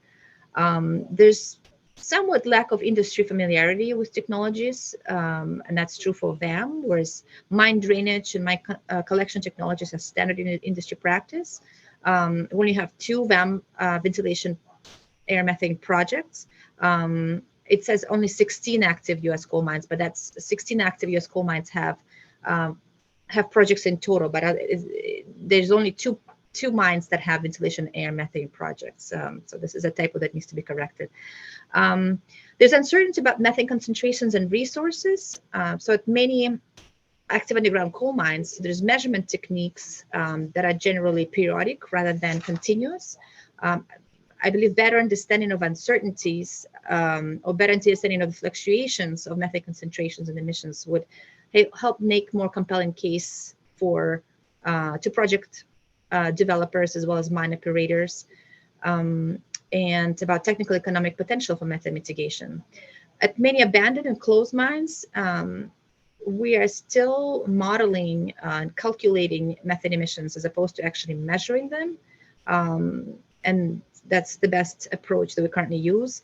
And finally, one of the challenges is a coal mining industry culture. So their semi project development is not the core business of coal mine and likely not top priority for investments, especially in the economically challenging times. So I'll leave you at that. Hopefully I made my time. Thank you. And here's our contact information. I was wondering, could we keep that previous slide up? I don't know, other folks have similar thoughts. Katie. Thank you for the talk. I was wondering how much of the coal bed methane is microbial with a light C13 value versus thermogenic? So we don't actually deal with coal bed methane. Our program deals with coal mine methane, and we distinguish it from coal bed methane, meaning that coal bed methane is in virgin seams that are not mined. But coal mine methane is actually a byproduct of mining. It's like considered to be a waste by the mining industry. So it's coal bed methane. The primary goal of mining is to extract the methane. But this is really focused on methane as a byproduct of mining. Okay, so the methane as a byproduct of mining, how much of that methane is microbial versus thermogenic from a 13C? I don't have such information. I mean, most of it would be really fossil, but I do hear there's research going on in other countries that would actually find out how much abandoned mine methane actually generate biogenic methane, and it's quite significant, more than we thought, but I don't have any figures to share with you. In Alaska, I think the microbial dominates. So, and I was just curious if that's true for the rest of the US and actually world, but.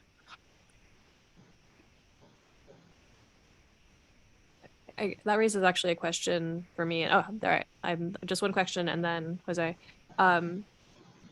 You note that a lot of the abandoned mines are modeled rather than measured. So, because my question was whether there is data available on the concentration or fluxes coming from these abandoned mines. They look to me like potential test beds for some of the technologies that are approaches that may be assessed. And I'm curious whether the map that you showed would have information on the emissions rates or concentrations at those sites. So the data on the map shows it's based on the latest known emissions at a mine before it was closed, and that's also available through our sister program, which is the greenhouse gas reporting program. And then from there, it's modeled based on a decline curve, so essentially calculating the number of years since closure. And it's really the best tool that we have available for assessing those emissions. So yes, we do have that information, but I also want to kind of recognize that that it's calculated based on a decline curve, which is actually the best practice, I think, known. But yeah, that answers your question. Thanks, Jose. Yes. Oh, thank you. Thank you for your presentation, both of you. This is very informative. I have a question related to your first bullet point, the economic feasibility of this project. Now, I cannot think of any circumstances, of any situation when this will become economically attractive. You know, if we do the typical economics evaluation, I cannot think of any situation when this will become economically attractive. But I would like to get your thoughts about whether we need to assess this project with a different lens, not just the typical approach to techno-economics. And I don't have the answer to that, but I do believe that we need to get a different approach. And just to get an idea, just for the sake of argument, you know, in these greenhouse gases that are causing climate change, the economic impact of that is huge. So the cost of not addressing the greenhouse gases is huge, right? I mean, you have to look about the droughts, flooding, et cetera, et cetera. So I think we need to look at this project with a different lens. But I would like to hear your thoughts on that. Yeah, thank you. I absolutely, support your statement. There's externalities, right, that we need to account for when it comes to impacts on climate. But it's sort of like our perspective is really focused from the project developer's perspective or the coal industry perspective, right? How they make decisions, whether to invest in certain technology or not. And that's really comes down to the economics of it. Yeah.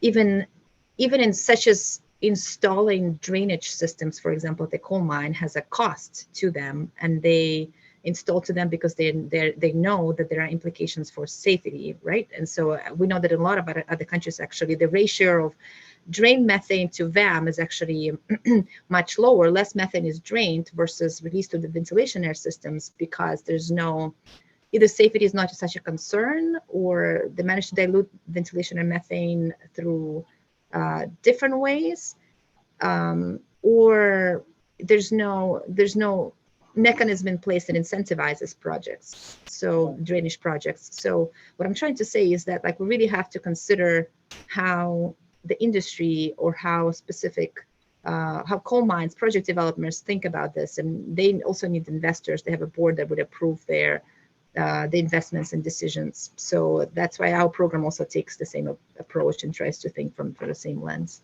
Yeah, no, that's fair. That's fair. And I agree. So from your experience, what is the price of natural gas to make this approach economically feasible? I mean, right now, the natural gas price is about $2. So what do you think, what price would be to make it break even? Oh, I don't think I will be able to answer it. And it certainly depends, I think, for drainage technology versus VAM technology. Maybe Jack has a better idea. I think I remember looking at some point at VAM, and it was like, but that was, there's two things to consider. One is the price of natural gas, and we certainly have seen when the price of natural gas was very high, we've seen more projects come online for sure. The other thing to consider is the incentives that exist through the carbon market, for example.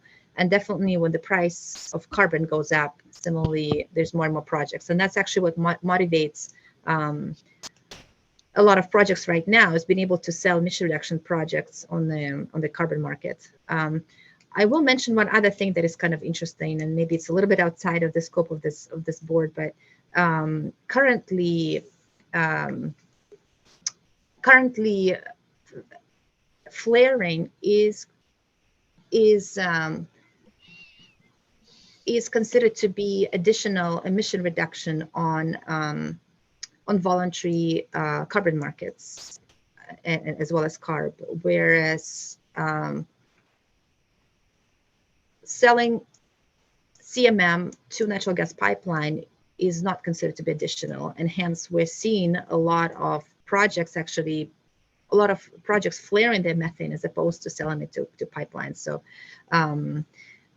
it just kind of goes to also to show that the incentives do make a difference, how project developers think about capture and use of projects, and as well as,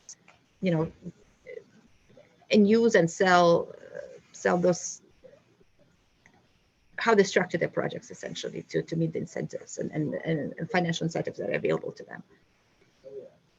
Thank you.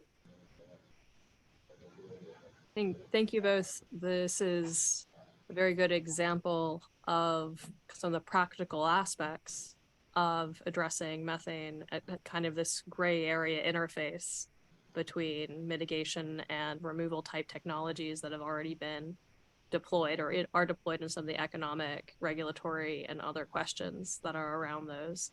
So thank you very much to you both and for this presentation. I think we will take a quick break now. And again, thank you very much for the presentation, for the slides, and for those tools and resources. I think we will return at 4 o'clock, top of the hour.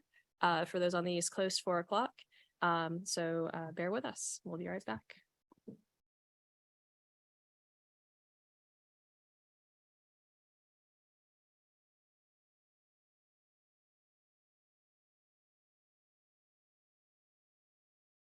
Hello, welcome back. We are reconvening after our short break, and I think, is everyone back online? Are we ready for our next speaker? Excellent. We are now pleased to welcome Kris Johnson from Washington State University. I do want to, before jumping in, just remind everyone, welcome back to this is an open session meeting of the National Academy's Committee on Atmospheric Methane Removal, Development of a Research Agenda. I'm going to emphasize development of a research agenda aspect of this. We will not answer all questions. We will resume. So these are 10-minute presentations followed by 5 minutes of questions. Only the committee members can orally pose questions. We are taking questions in the chat. If we have time, it's also useful for us to see. So if you're a public participant, please use the chat. Now pivoting back to welcoming Kris. Kristen A. Johnson is a professor in the Department of Animal Sciences at Washington State University. Kris will give an overview of methane emissions from the agricultural sector. I know that was a question that was raised in the chat earlier in the session. So Kris, I'm going to kick this over to you and we'll give you a verbal cue about 8 minutes in. All right, thank you very much. Thank you for the invitation and thank you for the great presentations this morning. I'm already a Jack fan and looking forward to seeing if I can get him some enteric money because he's got some great ideas. So if I could have the next slide, please. So if you just look at the most recent US EPA greenhouse gases emissions and sinks and list those that they list that are associated with agriculture. Those include field burning, rice, manure, and enteric. I will admit to not being an expert in field burning or rice. I put just one slide together and I would encourage the committee, if those are areas that come up as really important, to find an expert in those areas. So the next slide would then show that a field burn that took place in 2019, just north of Grangeville, Idaho. And the challenge here is it's a really diffuse source, and it's a very difficult source to be able to figure out how to control the methane released from that. I will say, in the positive, and on a positive note, that when I first moved to Washington, there was a lot of field burning done between Washington and Idaho and wheat fields. And now that has come under policy change. And at least up here, we have very little of it. Now, that doesn't mean that down in the South where they have sugarcane and those things, that is the case. But this would be a very difficult source or a very difficult place to get oxidation, methane oxidation, unless you can invent me a ground level laser that could zap the methane as it's being released from the ground. Rice cultivation is another source. And interestingly, if you get into the literature, particularly those that work that's being done by USDA, they have done a lot of work into management practices that can help mitigate. Those include special times for fertilization and serious control over flooding and when that is necessary, as well as harvest of the rice straw. So again, those are two areas that are really not my area of expertise, but again, diffuse sources that would be challenging to perhaps get a hold of and oxidize the methane. So the next slide, please, is a discussion of enteric. And I would argue that enteric emissions are both a point source and a diffuse source. So they're a point source when you can get to individual animals or potentially a barn that houses animals, but they can be a diffuse source as shown in these two pictures here, where animals are out grazing, and as they're grazing, they're eructating methane from the rumen. And this can be a difficult place to get a hold of that methane again, but I'm going to show you a new technology here. Go to the next slide. So this just is why I teach classes in ruminant nutrition, and methane emissions from livestock, of course, are a problem from a methane accumulation in the atmosphere perspective, but they're a real positive thing for the animal. And so any mitigation strategies have to take that into consideration. Essentially, the role of methane in the rumen prevents excess hydrogen accumulation, which prevents the pH decline, which prevents the microbes that actually do the work from dying. So having a way to be able to find ways to mitigate that at the level of the rumen is a goal and has been for a long time. Also, ruminant nutritionists will tell you that carbon is a loss of energy to the animal. And so another reason to try to find ways to stop methane emissions at the level of the rumen. So the research quest has always been and continues to be to find an alternative hydrogen sink so that the archaebacteria don't have access to that hydrogen, and you might be able to do something to knock that population down and be able to still obtain microbial protein and to degrade the forages. So the next slide is a new, relatively new company startup. It's a really kind of a neat idea. My understanding from the website, and there's really only a website and one abstract that I appended to this slide for you. But this company came out of a college level idea group, and they're working on the development of a wearable methane oxidizer for individual animals. So most of what I have here, the website's down below, comes from their website. The website does indicate that it should be available in 2023. If you can put one on and maintain the animal wearing it, which could be an issue. Anybody's had any animals, cows in particular, know they're very good about getting rid of things they don't want to wear, but it works for 4 years. It oxidizes, they say 50 to 60%. I think if you look at the abstract at the very end of this presentation, you'll see that some of their data says 26 to 60%, so maybe a bit of range. Releases hydrogen and or CO2 and water from the oxidation of the methane. And their idea, and this is going to be a bit of a barrier, but I think they know that, is that it's going to be a subscription-based service. And I think they're hoping that people will trade carbon so that they can pay for the subscription-based service to show that they actually did oxidize methane. It's supposed to be all-inclusive, and they're working on adding other sensors that would benefit producers.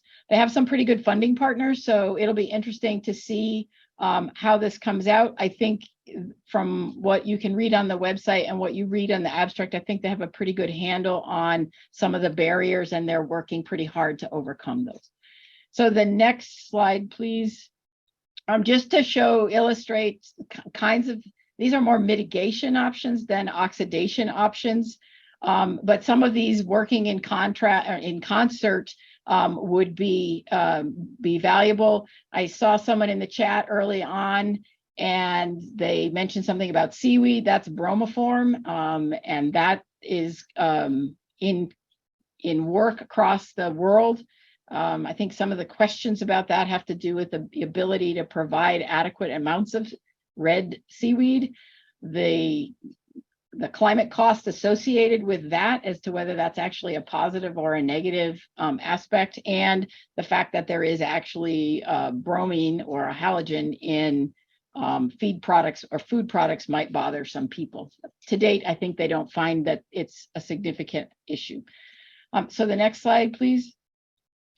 So some ways that animal systems can be less of a diffuse source would be things like using a ventilated barn. This is where some of Jack's ideas might be really helpful to be able to capture or burn off or oxidize methane coming from those large barns. Obviously, the concern is not every agricultural system has that opportunity. And then the second picture here is a kind of a newer barn that's been built in Europe, which actually was built in a compost barn. And the idea is to trap the dust and methane that's coming out of that compost. And then so the potential for scrubbers or oxidizers on exhaust fans would be a place that oxidation could take place in livestock systems if animals are in a barn. The next You got slide, it. please. Okay, so quickly, this is just the manure management options. Could you go to the next slide, please? And composting is one. Again, the opportunity to cover or flare would be a good one. A research need is bioreactors that can handle soil contamination. Next slide, please. Stockpiling, the same kind of issues, making sure we get it covered, and other bioreactor technologies can be useful here. Next slide. Covering lagoon systems. This is an AgStar process. Again, just finding resources for producers to do this makes this a relatively straightforward way of capturing methane. Next slide. And this is a relatively new one. This is the same lagoon after the installation of a vermiculture system. The vermiculture system does reduce significantly the methane emissions from the upper lagoon, as it's an aerobic system.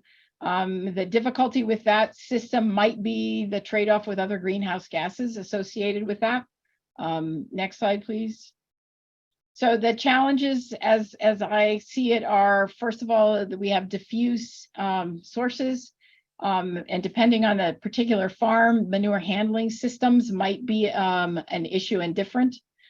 There are some focus sources that could be places where oxidation technologies could take place. And the three barriers to adoption are probably the available technology, the economics of installing that technology, and that can be policy level decisions. And then there is a real serious need for monitoring instruments at the farm scale that don't require a PhD to go out and measure, but actually are able to be measured by someone at a farm to be able to show or make sure their systems are working. And final slide. So my final thoughts are just that reductions in emissions need to be taken in context with other pollutant species. There are safety concerns, particularly if you want to cover a lagoon, and then there are issues associated with pulling that cover off if that going to be land applied. And we in agriculture need to start looking at things from a whole system, not a specific individual place, so that we understand the impacts we're having elsewhere. And with that, I'd be happy to answer any questions. Excellent. Thank you so much. Lots to think about there. Going back to the point you made about enteric fermentation, point source versus diffuse, and getting back to this monitoring, is there good data, or do you have essentially the range of the fluxes or concentrations of methane in the different systems? So we know that there's a big challenge of some of these technologies at atmospheric concentrations. What is the range of more localized, if in that ventilated cow barn, what kinds of levels of methane would we be looking at? That would depend on the number of animals in the barn and so on and so forth. Okay, let's say there's 100 animals in there, which is not near enough, and they're producing 350 grams of methane per period of time per day. So we could scale up from that. Certain dairy diets, it's going to be higher than that. So it's going to depend a little bit on the ventilation system and the diet the animals are being fed and any mitigation strategies. I can get you probably better answer to that and send you some references. I think that'd be useful. I think one of the things we are thinking about is these different technologies approaches at different concentrations. Just so having some stats would be great. Lisa. Yes, thanks for that talk. You spoke early on about how one of the microbial or one of the rumen interventions might be to increase the hydrogen sink to outcompete the methanogens. Was that increasing the acetogenic population, or was there something else that was? Yeah, so that's one idea. The problem is the KM for acetogens and hydrogen is higher than it is for the methanogens. So the methanogens outcompete the acetogens. The idea would be to, if you could change the acetogen population so that they actually could work on the hydrogen, that's a possibility. So hydrogen sinks could include things like, that's why we add fats to diets, because if it's non-saturated fats and you can add it at a low enough level, you can take some of that hydrogen. Microbial protein synthesis takes some of that hydrogen. And that's where the idea of feeding the slow release nitrate that is currently being evaluated by FDA, that's another hydrogen sink. So that would be another place where hydrogen would go to get away from the methanogenic bacteria. There's a new grant that just came out. I saw between the people who do CRISPR-Cas at Berkeley and at Davis, and they're looking at CRISPR-Cas manipulation of ARPA-E from the rumen. So I suppose there's another, and they have $70 million to do that. So that might be a possibility as well. Do you know just quickly if they're looking at the effects on nitrous oxide from using slow release nitrates? There's a bunch of information. There's a lot of data about that, but no, I think that the Davis group is specifically looking at modifying the bacteria in the rumen to reduce their methane emissions. But they have looked at the N2O, the N2O emissions from feeding the slow release nitrate, and it's not, while there is some, it's not, it doesn't appear to be a large amount.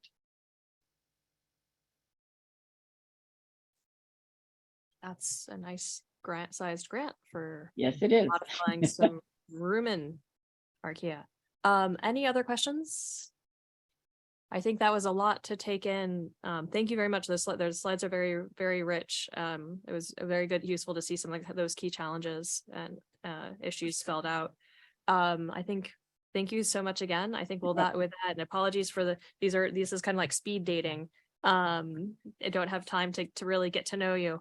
We're going to move over now to, but there's so much of so interesting. We're going to move now to Vanessa Suarez, who is a managing advisor for environmental justice at Carbon 180. Vanessa will talk about equity, justice, and carbon dioxide removal. And Vanessa, I'll give you a verbal cue 8 minutes in. Great, thank you. With that, we can go ahead and get started. Next slide, please. So what is environmental justice? I think it's important to understand that environmental justice is a concept, it's a field of research, and it's a movement. And it's a response to the fact that communities of color and communities of low income have historically borne the disproportionate burden of environmental pollution, which has resulted in high levels of adverse health impacts, while these communities also reap very few of the benefits of industrialization, And so it's a response to these inequities and a call for the empowerment of these communities, which are often commonly referred to as disadvantaged communities or environmental justice communities. Next slide, please. So to understand all the facets of environmental justice, it's critical to understand the movement's origins and evolutions. And so getting us started with that, the movement was really intentional in the use of the word environment, expanding the concept of environment from these pristine, untouched natural spaces to all the areas in which we live, work, eat, play, and pray.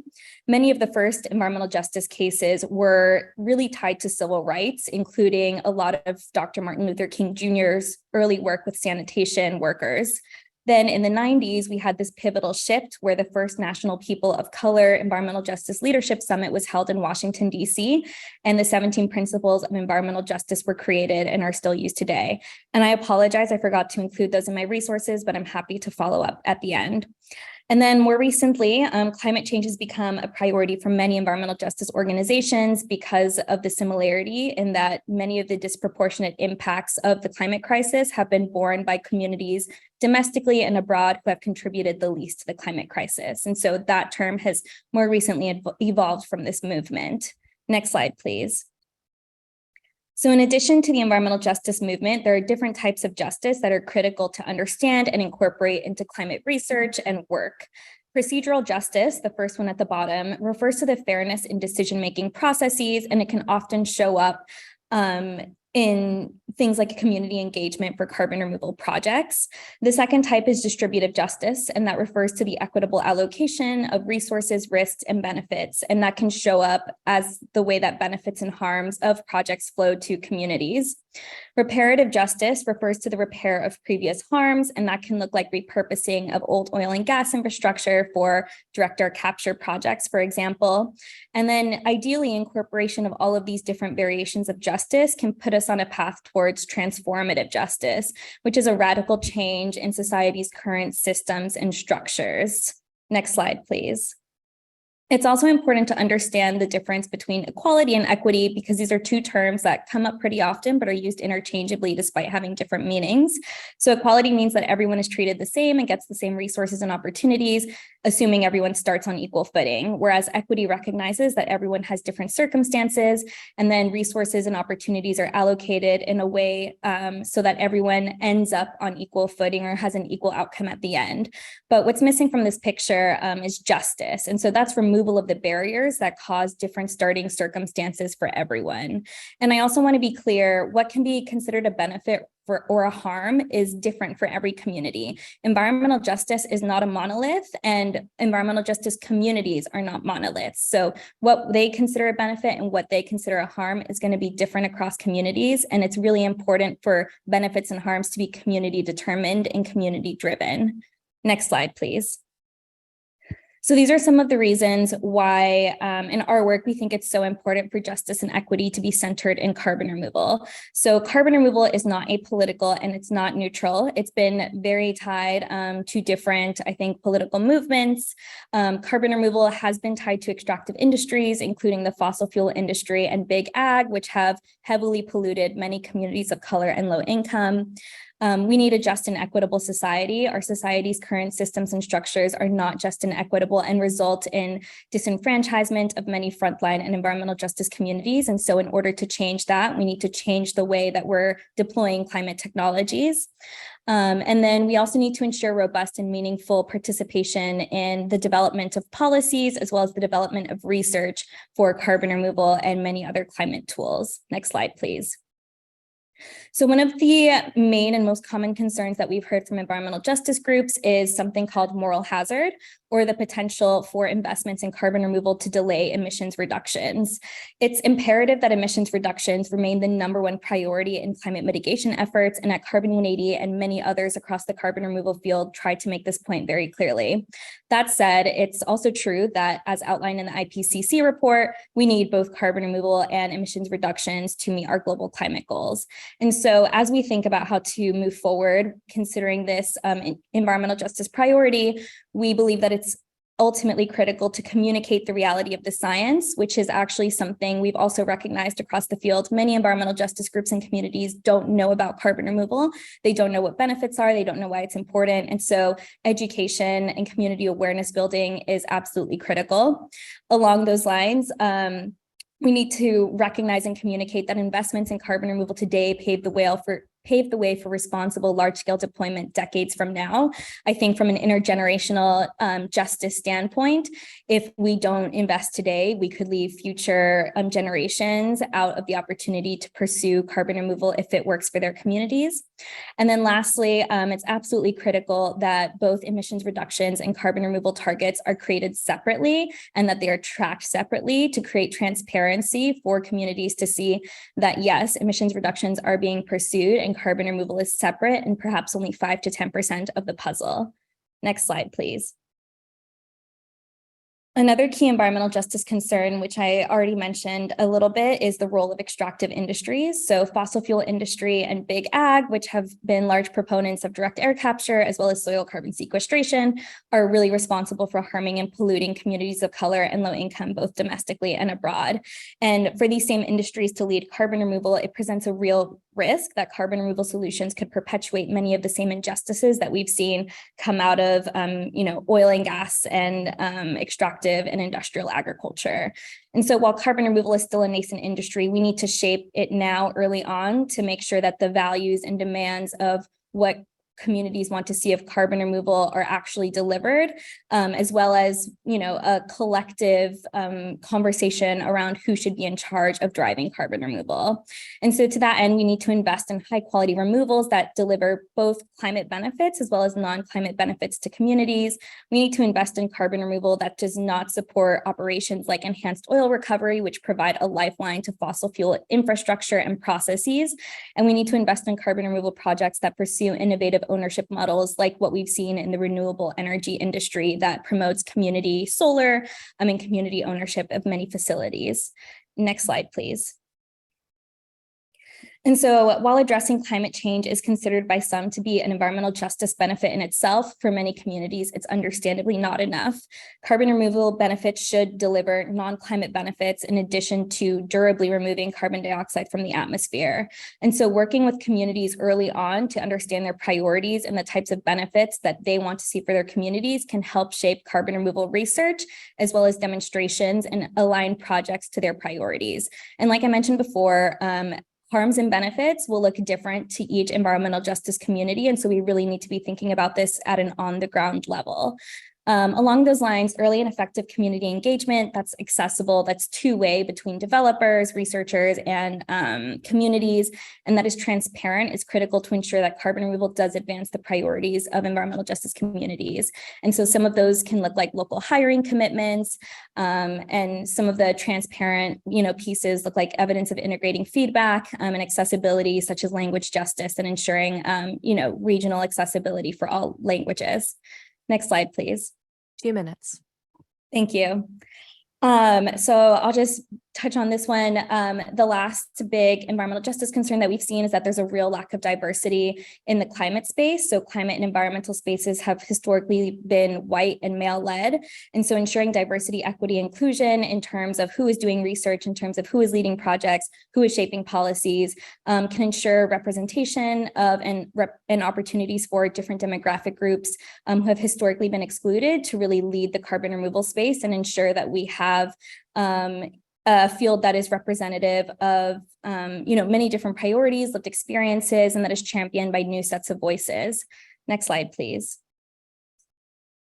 So these are 4 considerations that I really encourage the committee to think about as they pursue their work. So these are questions that we've put together as we think about just carbon removal. So what are the environmental and public health impacts? What are community values and priorities? What is the process to empower the community, and who stands to benefit from the project?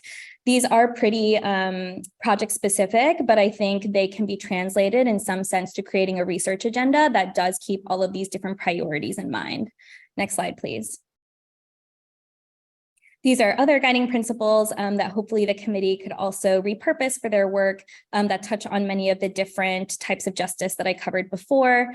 And so, distributive justice, procedural justice, safeguarding, that also kind of falls into distributive, making sure that disadvantaged communities don't bear disproportionate burdens anymore, considering socioeconomic consequences and distributional impacts of carbon removal alongside technological and economic attributes.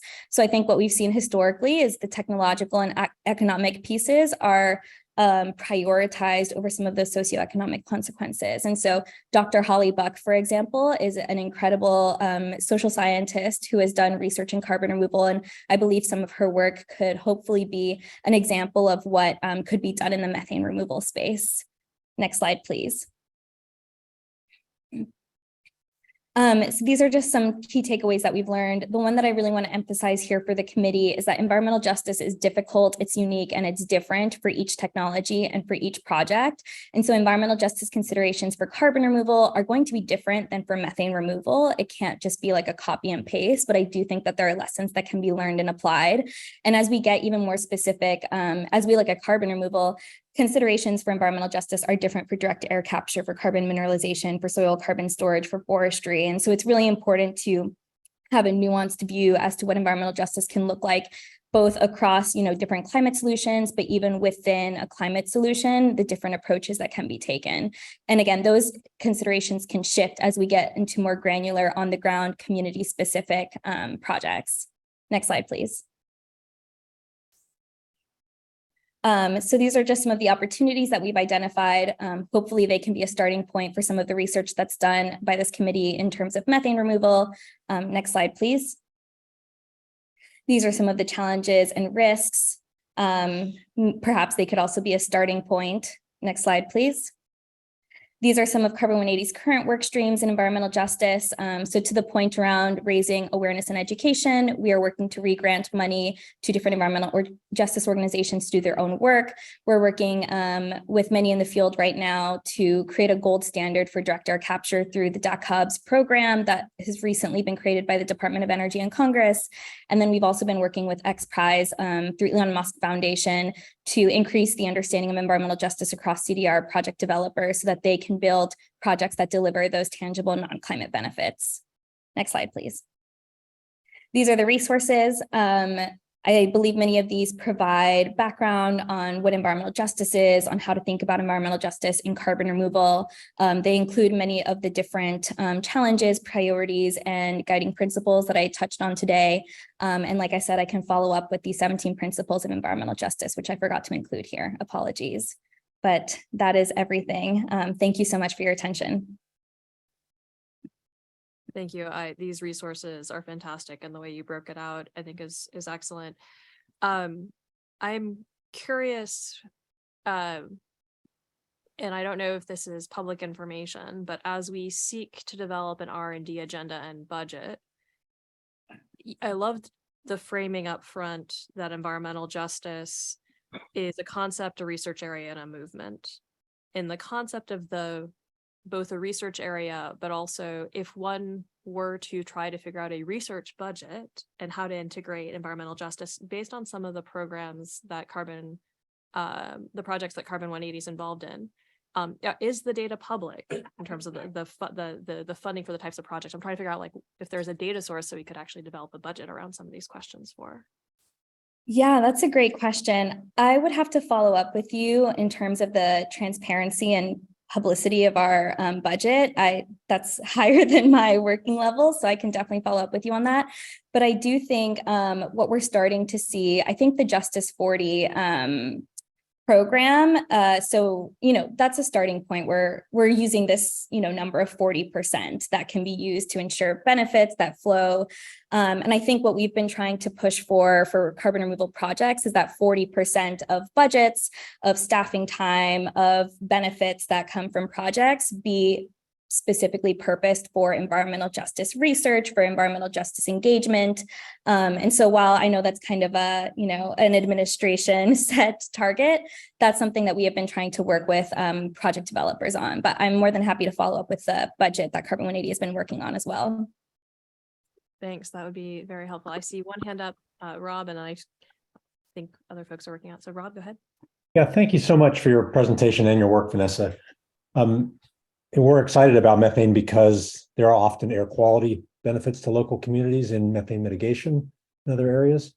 So that's a benefit. I'm wondering if you have any advice for us when many of the sources we deal with are more diffuse than they are for carbon capture. So you're typically dealing with a large industrial siting of a facility, and that may or may not be the case for methane removal. So what advice would you give us for dealing with sort of smaller scale mitigation and how to engage with groups and which groups?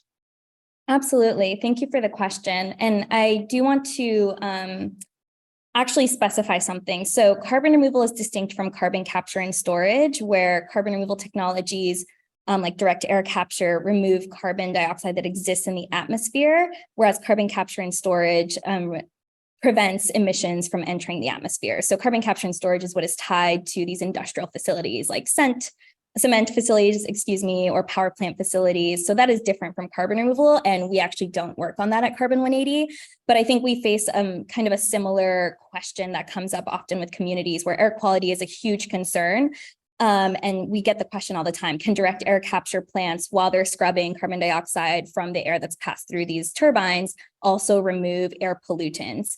And I think what we're learning, to your point, is that these pollutants are often very diffuse in the air. And so it's really difficult. It would be much more expensive, more energy intensive to try to deliver those types of benefits. I think we need to be honest about what these technologies can deliver. And so if they can't deliver those air quality benefits, it would be worse to promise that up front to communities and then not be able to deliver on that reality versus, you know, being unsure and offering something that is not actually a reality. But that said, I do wonder, depending on where facilities are placed, if a direct air capture facility, for example, was placed really close to a facility that is emitting these pollutants, is there potential for that to be a possibility because it is located in an area where that concentration may be higher? So that's a question I have as well. But again, in order to build trust and to be honest and transparent, it's crucial that we don't overpromise to communities things that are not realities. But if we can do research into that to figure out where it could potentially work, I think that would be very valuable and worth doing. Thank you. I see Ben. Thank you for a really valuable set of issues that you've raised, and thank you for doing so in such a clear and sort of actionable way. One question that I would seek more guidance on, if you can provide it, would be, you know, I take one of your main points to be that we need to convene a broader audience in these discussions. One thing that is, I think, true of CDR and probably even more true of methane is that most of the public, most of the American public, you know, we can sort of put different boundaries on that, don't really know anything at all about this, right? It's pretty much a blank slate in many cases. And so I wonder if you could point us toward any places, maybe now or in the future, that you might consider sort of best practices or successful examples of how to convene conversations in as neutral or as non-judgmental a way as possible, knowing that, you know, often whoever convenes that conversation is sort of the first person to shape or the first organization to shape how people are thinking of it. So if you have any sort of case studies, either from you know, public engagement efforts or research efforts, those would also be extremely useful. Thank you. Yes, of course. I'm happy to follow up with public engagement case studies. And I can also share some of what we've done at Carbon 180 if that's helpful. So very similar to what you've just said, we probably were some of the first people to convene environmental justice leaders and advocates to talk about carbon removal, which is something that they had not heard about before. And so it's very difficult, first and foremost, to get people to the table, being able to use networks that are trusting. So, you know, if we have our foot in the door with one person, so for example, I used to work at an environmental justice organization before I worked with Carbon 180. And because of that, I was able to build some trusting relationships. I was able to invite some of those people to the table and then use their connections to also connect with others. But compensating people for their time is incredibly important. Environmental justice organizations and communities are very capacity constrained and have so many other things on their mind right now that, you know, a direct air capture facility that they've never heard about, that they don't even know what this technology means, is not top of mind for them.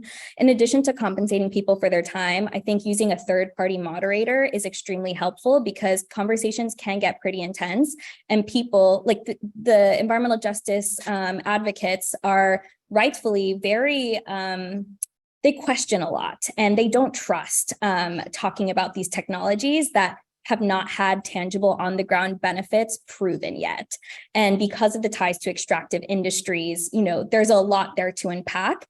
And so having a third party facilitator, ideally someone who is representative of these communities, who is maybe a person of color, who has experience working in DEI, can really help, I think, to make sure that those conversations get at everyone's issues and, you know, questions, while also making sure that the conversation moves along in a way that is fruitful and can help answer the questions that you're hoping to get answered. In addition to that, I think having several, you can't just have one big workshop where you expect all your questions to get answered, because there's so much education and information building that has to happen in the first place. And so I think we have found that having a series of convenings or workshops or community engagement efforts is most helpful, where you first start by just doing that general education foundational building, answering what questions they have about technologies, answering some of those big picture questions. And then if they want to continue working with you after you built that trust, starting to get into more of the nitty gritty details of the research questions that you want, or developing that agenda together. But of course, you need to be flexible in time. EJ leaders and advocates are capacity constrained, both in terms of money and resources, but also their time, because they're doing work that is very pressing. And like I said, maybe carbon dioxide removal and methane removal is not top of mind for them unless they live in a community where they have dairy digesters that are already in their town, for example. And so those are some of the things that we've learned, but I'm also happy to follow up with some case studies as well. Thank you so much. I think, Tom, did you? I think I'll defer my question to our later discussions. Or we can do it now and we can just. Oh, start the okay. later Well, just discussion. sort of a comment I wanted to bring up in this is so in something like direct care capture, where you don't have to actually co-locate with a existing facility that's impacting a community. I think one of the things that is forgotten in looking at this is that you're actually extracting something out of the air that you don't want to go back in. You're taking carbon dioxide, and this will be true with methane. So in any of these facilities, you're going to have to do something with the carbon dioxide, store it and move it. And I mean, where this comes up, and I've seen some of it, is a lot of people say, oh, we'll just put it in a pipeline. Well, pipelines raise all kinds of environmental justice issues. Where do they go? Whose community is going to have to put up with a pipeline, even if it's just carbon dioxide? In our case, it may be methane that has to be shipped, or truck traffic. So I just wanted to bring up the things that we think aren't so bad actually will engage in infrastructure that is going to impact somebody, and we have to be sensitive to that. And I mean, I have thoughts on that. Thank you so much for raising that. I will say carbon dioxide pipelines are actually one of the most contentious infrastructure points that we've been working on lately. There are currently groups dedicated to opposing carbon dioxide pipelines. Eminent domain has been used in the Midwest recently to build out carbon dioxide pipelines.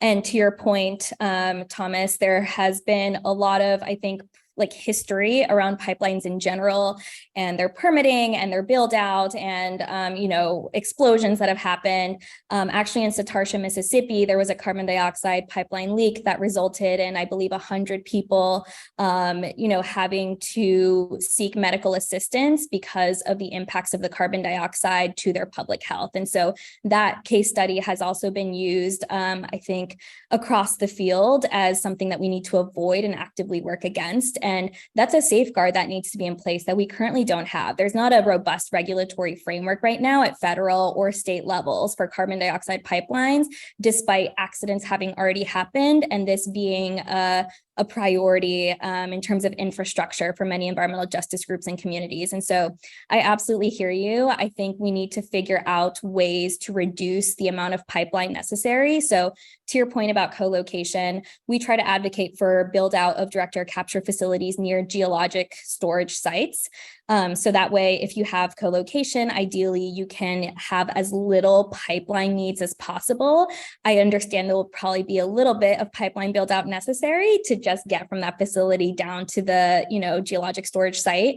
But that's something that we try to advocate for, because EJ groups have made it very clear pipelines are a no starter for them, in addition to enhanced oil recovery, which is something that I mentioned. And that's not exactly related to pipelines, but I think it has that same tie to oil and gas infrastructure and extending the lifeline of fossil fuels, which is a red line for environmental justice communities as well.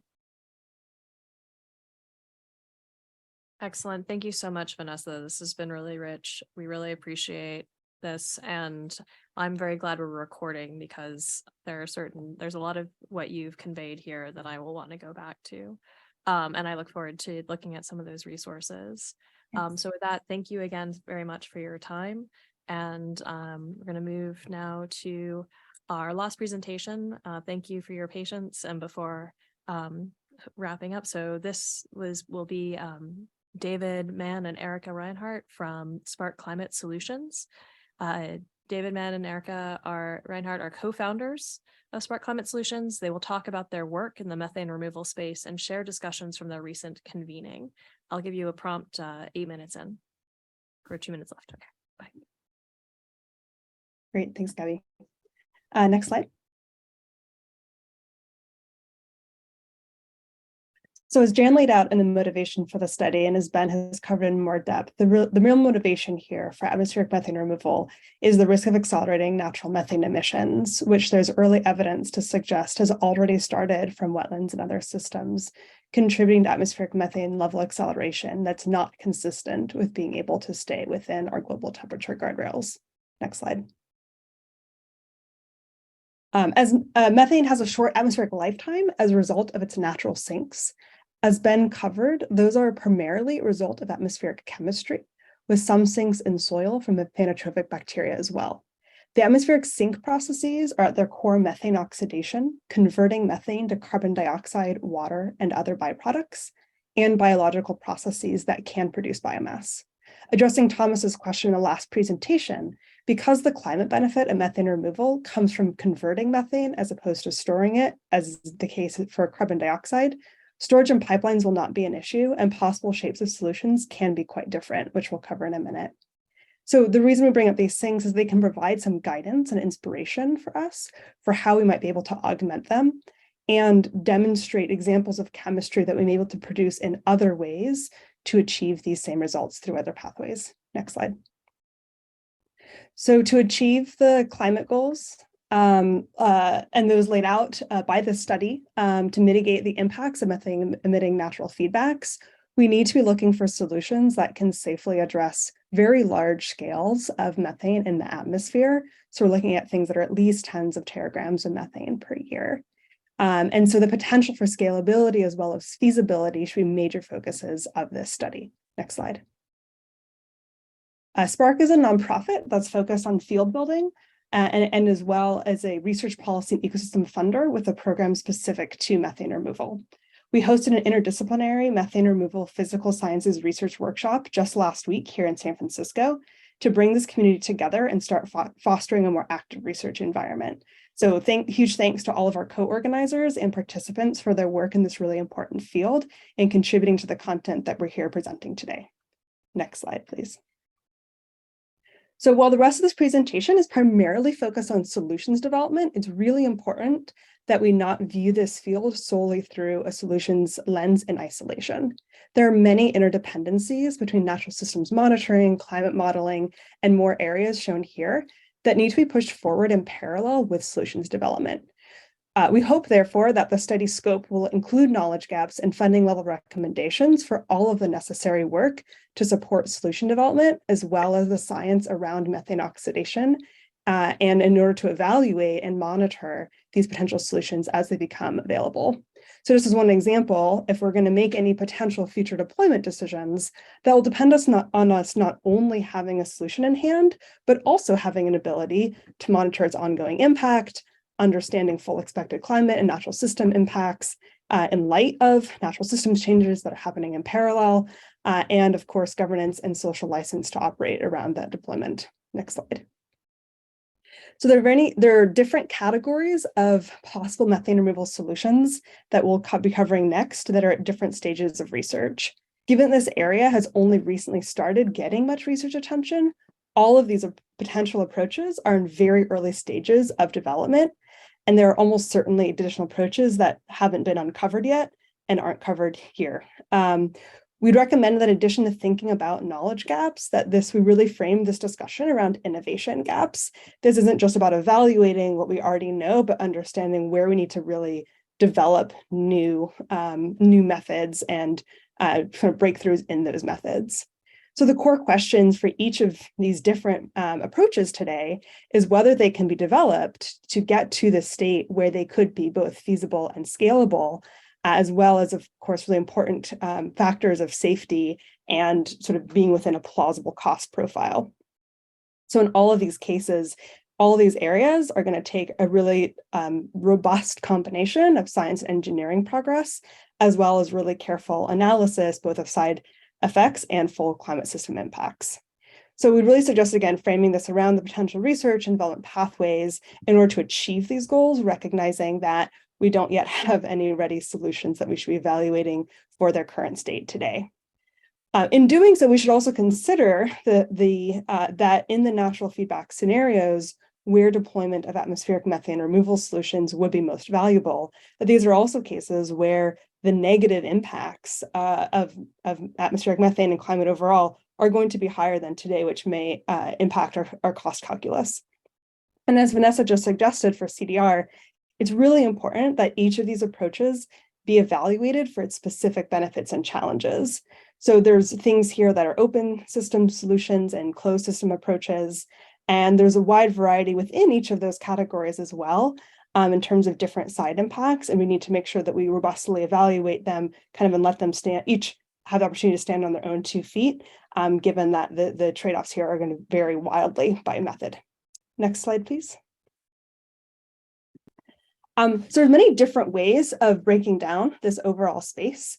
And so, for example, in the columns here, we show kind of fundamental processes that are actually doing that that methane oxidation process. And then you also think about this space from a deployment structure point of view.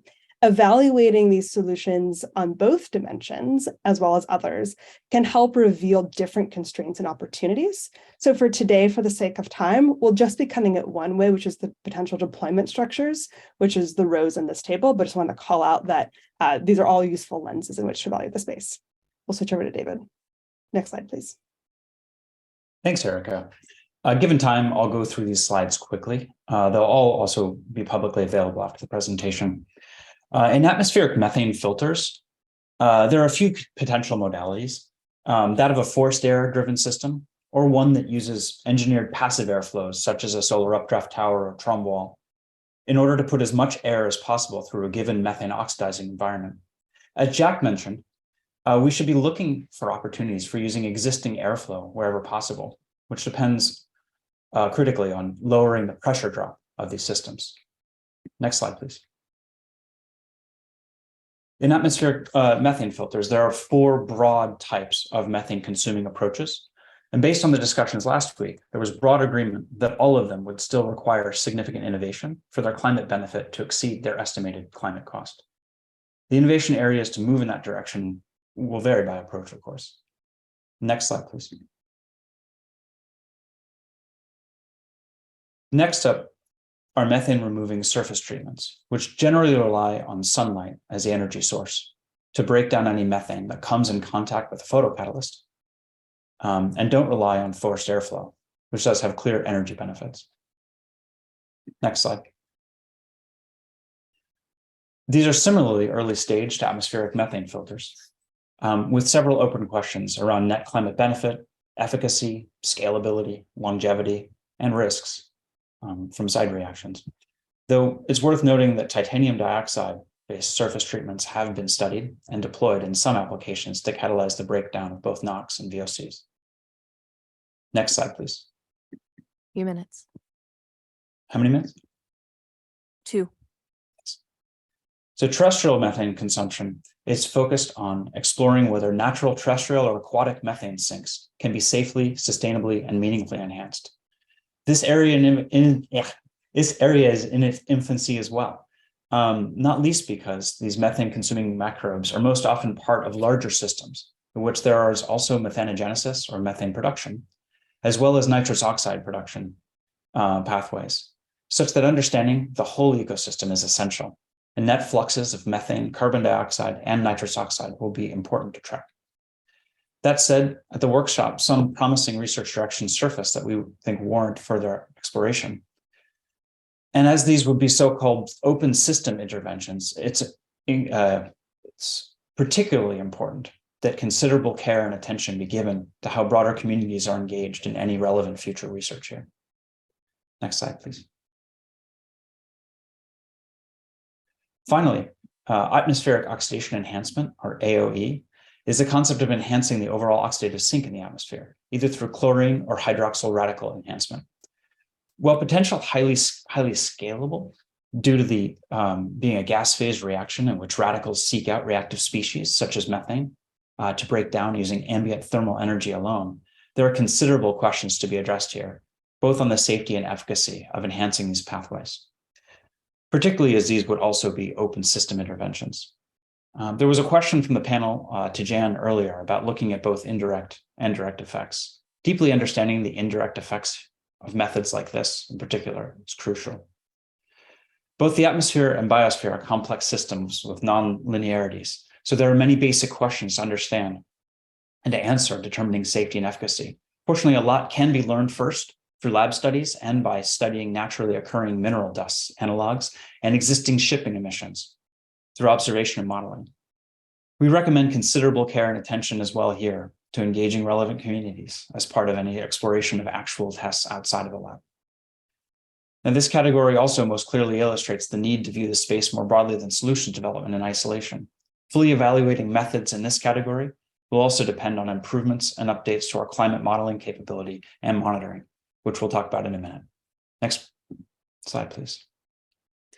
Given the early stage of all these solutions, for each of these methods and any new ones, we'll benefit from a framework for ensuring the approach is above all climate beneficial.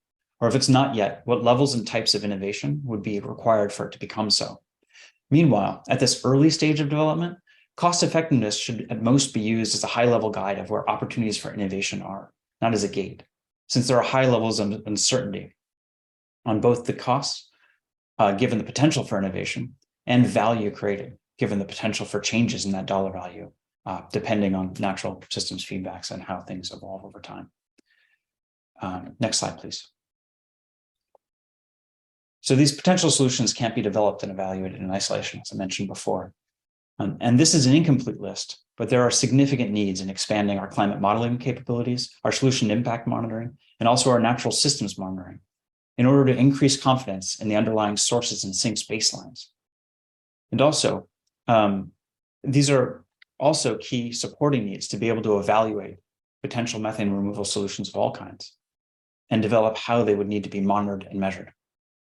Hopefully, needs like these will be included in the study as well, as they are core requirements for developing the full state of understanding and tools that would be required to potentially make deployment decisions about any of these solutions in the future. Next slide, please. Strapping. There we go. Great. So there's a really important unmet need here as we do see increasing evidence of natural emissions increasing. And so this research area is incredibly crucial to start to understand what solutions we may have in the future, but we also need to acknowledge just how early stage it is today and really focus on how we can help support the development of the feasibility and evaluating the potential and evaluating the potential, the scalability to develop these necessary but not yet fully existent solutions. And in parallel, we have this pressing need to understand and get to the bottom of safety, efficacy, et cetera, to make sure that in doing so, we are not causing any undue harms. That's all we have. So we're happy to take any questions. Thank you. That for a really excellent summary of and providing a framework for the lenses and a kind of initial overview of the types of approaches that exist.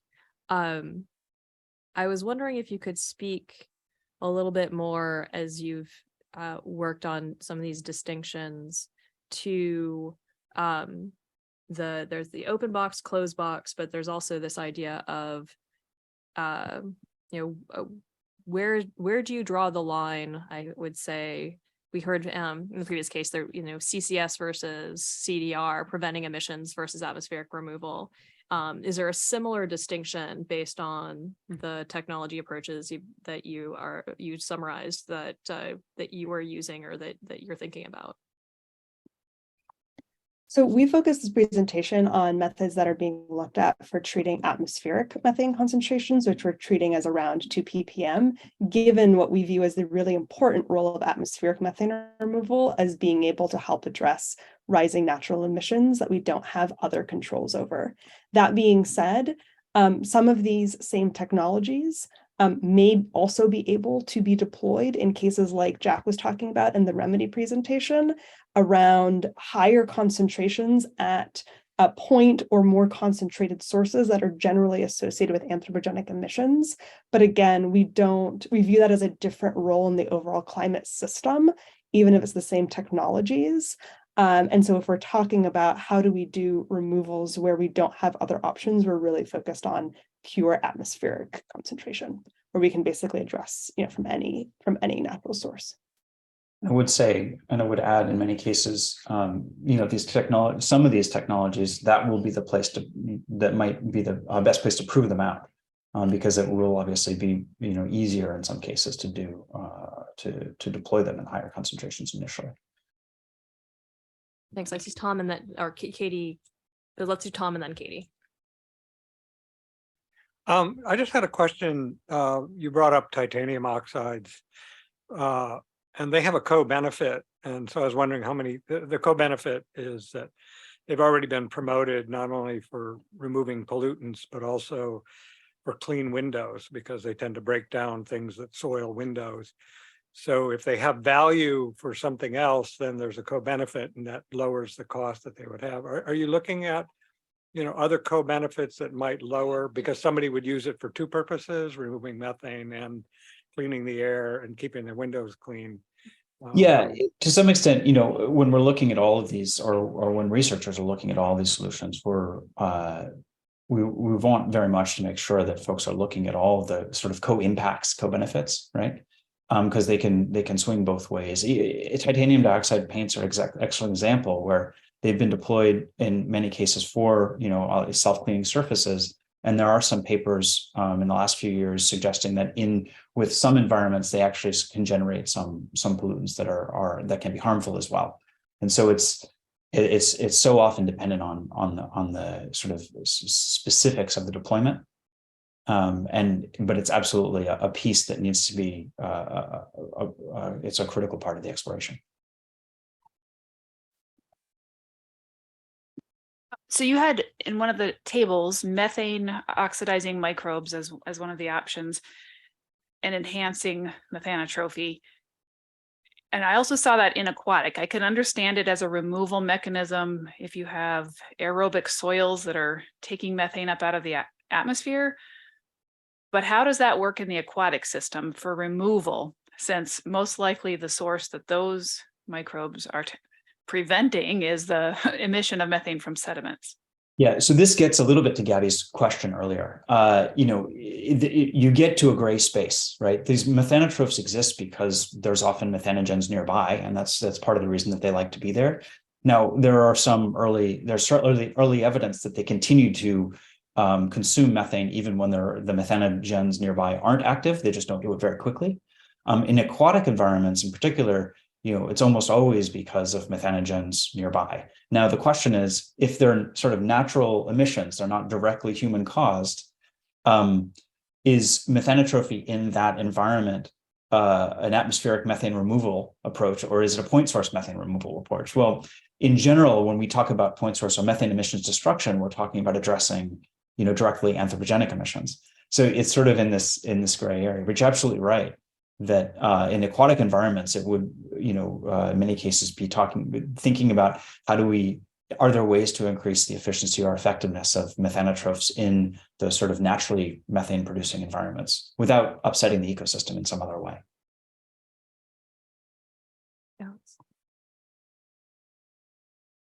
Thanks.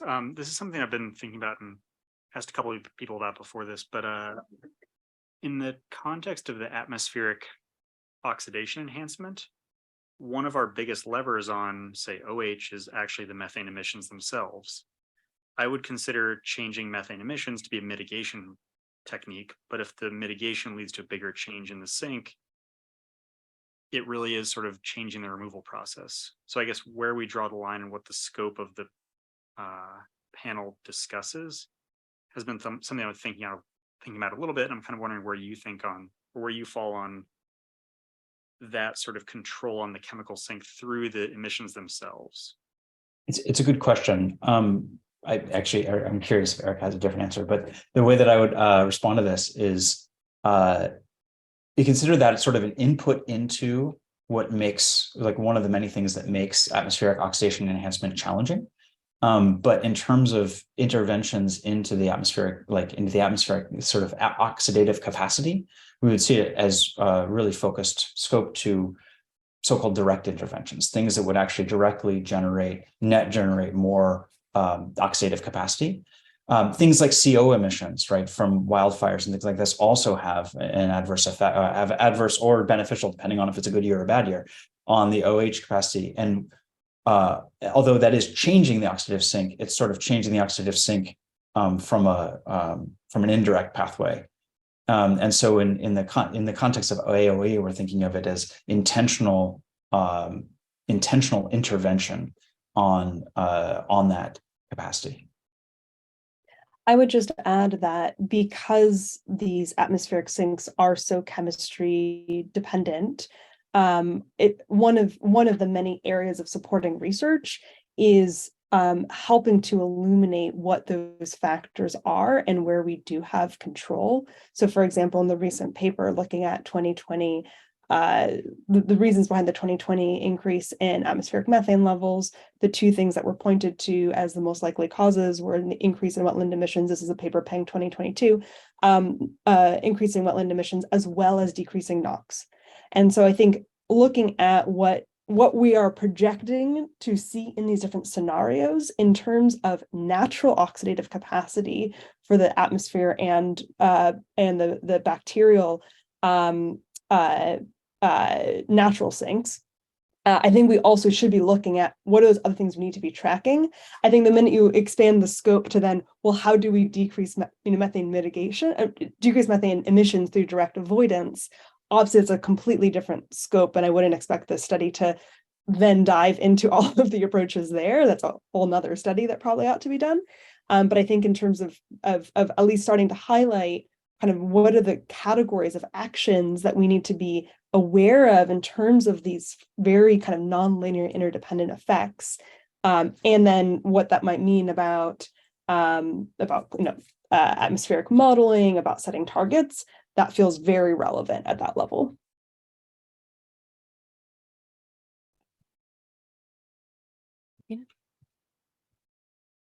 Thanks. I was wondering if there's anything you could say about the comparative levels of technological development of the various strategies that you summarized, as well as a comparative assessment of, in terms of what we know about the relative risks and benefits, potential risks and benefits associated with each of those technologies. My daughter is home from school. She's homesick. Yeah, very early is the case for each of these in a bit different states. And we're at the place where there are, proof of principle papers and some lab scale, and we've indicated this. I think that's also in the appendices. But we're generally at lab scale in most of these concepts, or observing it in a natural environment in the case of AOE because of naturally occurring mineral dusts, and some early atmospheric modeling. In the case of the catalyst approaches, each photocatalyst and thermal catalysts all have actually some research behind them, but mostly not at atmospheric. The atmospheric work is mostly just proof of principle, where it's like you've oxidized something. And then with methanotrophy, there are some recent papers that show some, net sink at 2 ppm or suggestive of net sink at 2 ppm. But there's a lot of work to do there, given how complicated that's any one of those systems really are. So yeah, it's all characterized as quite early, I would say. But yeah, in the appendix that will be made public, we do sort of suggest some rough TRL levels for where different categories exist, where different categories are today. So that will be public in the appendix. Yeah.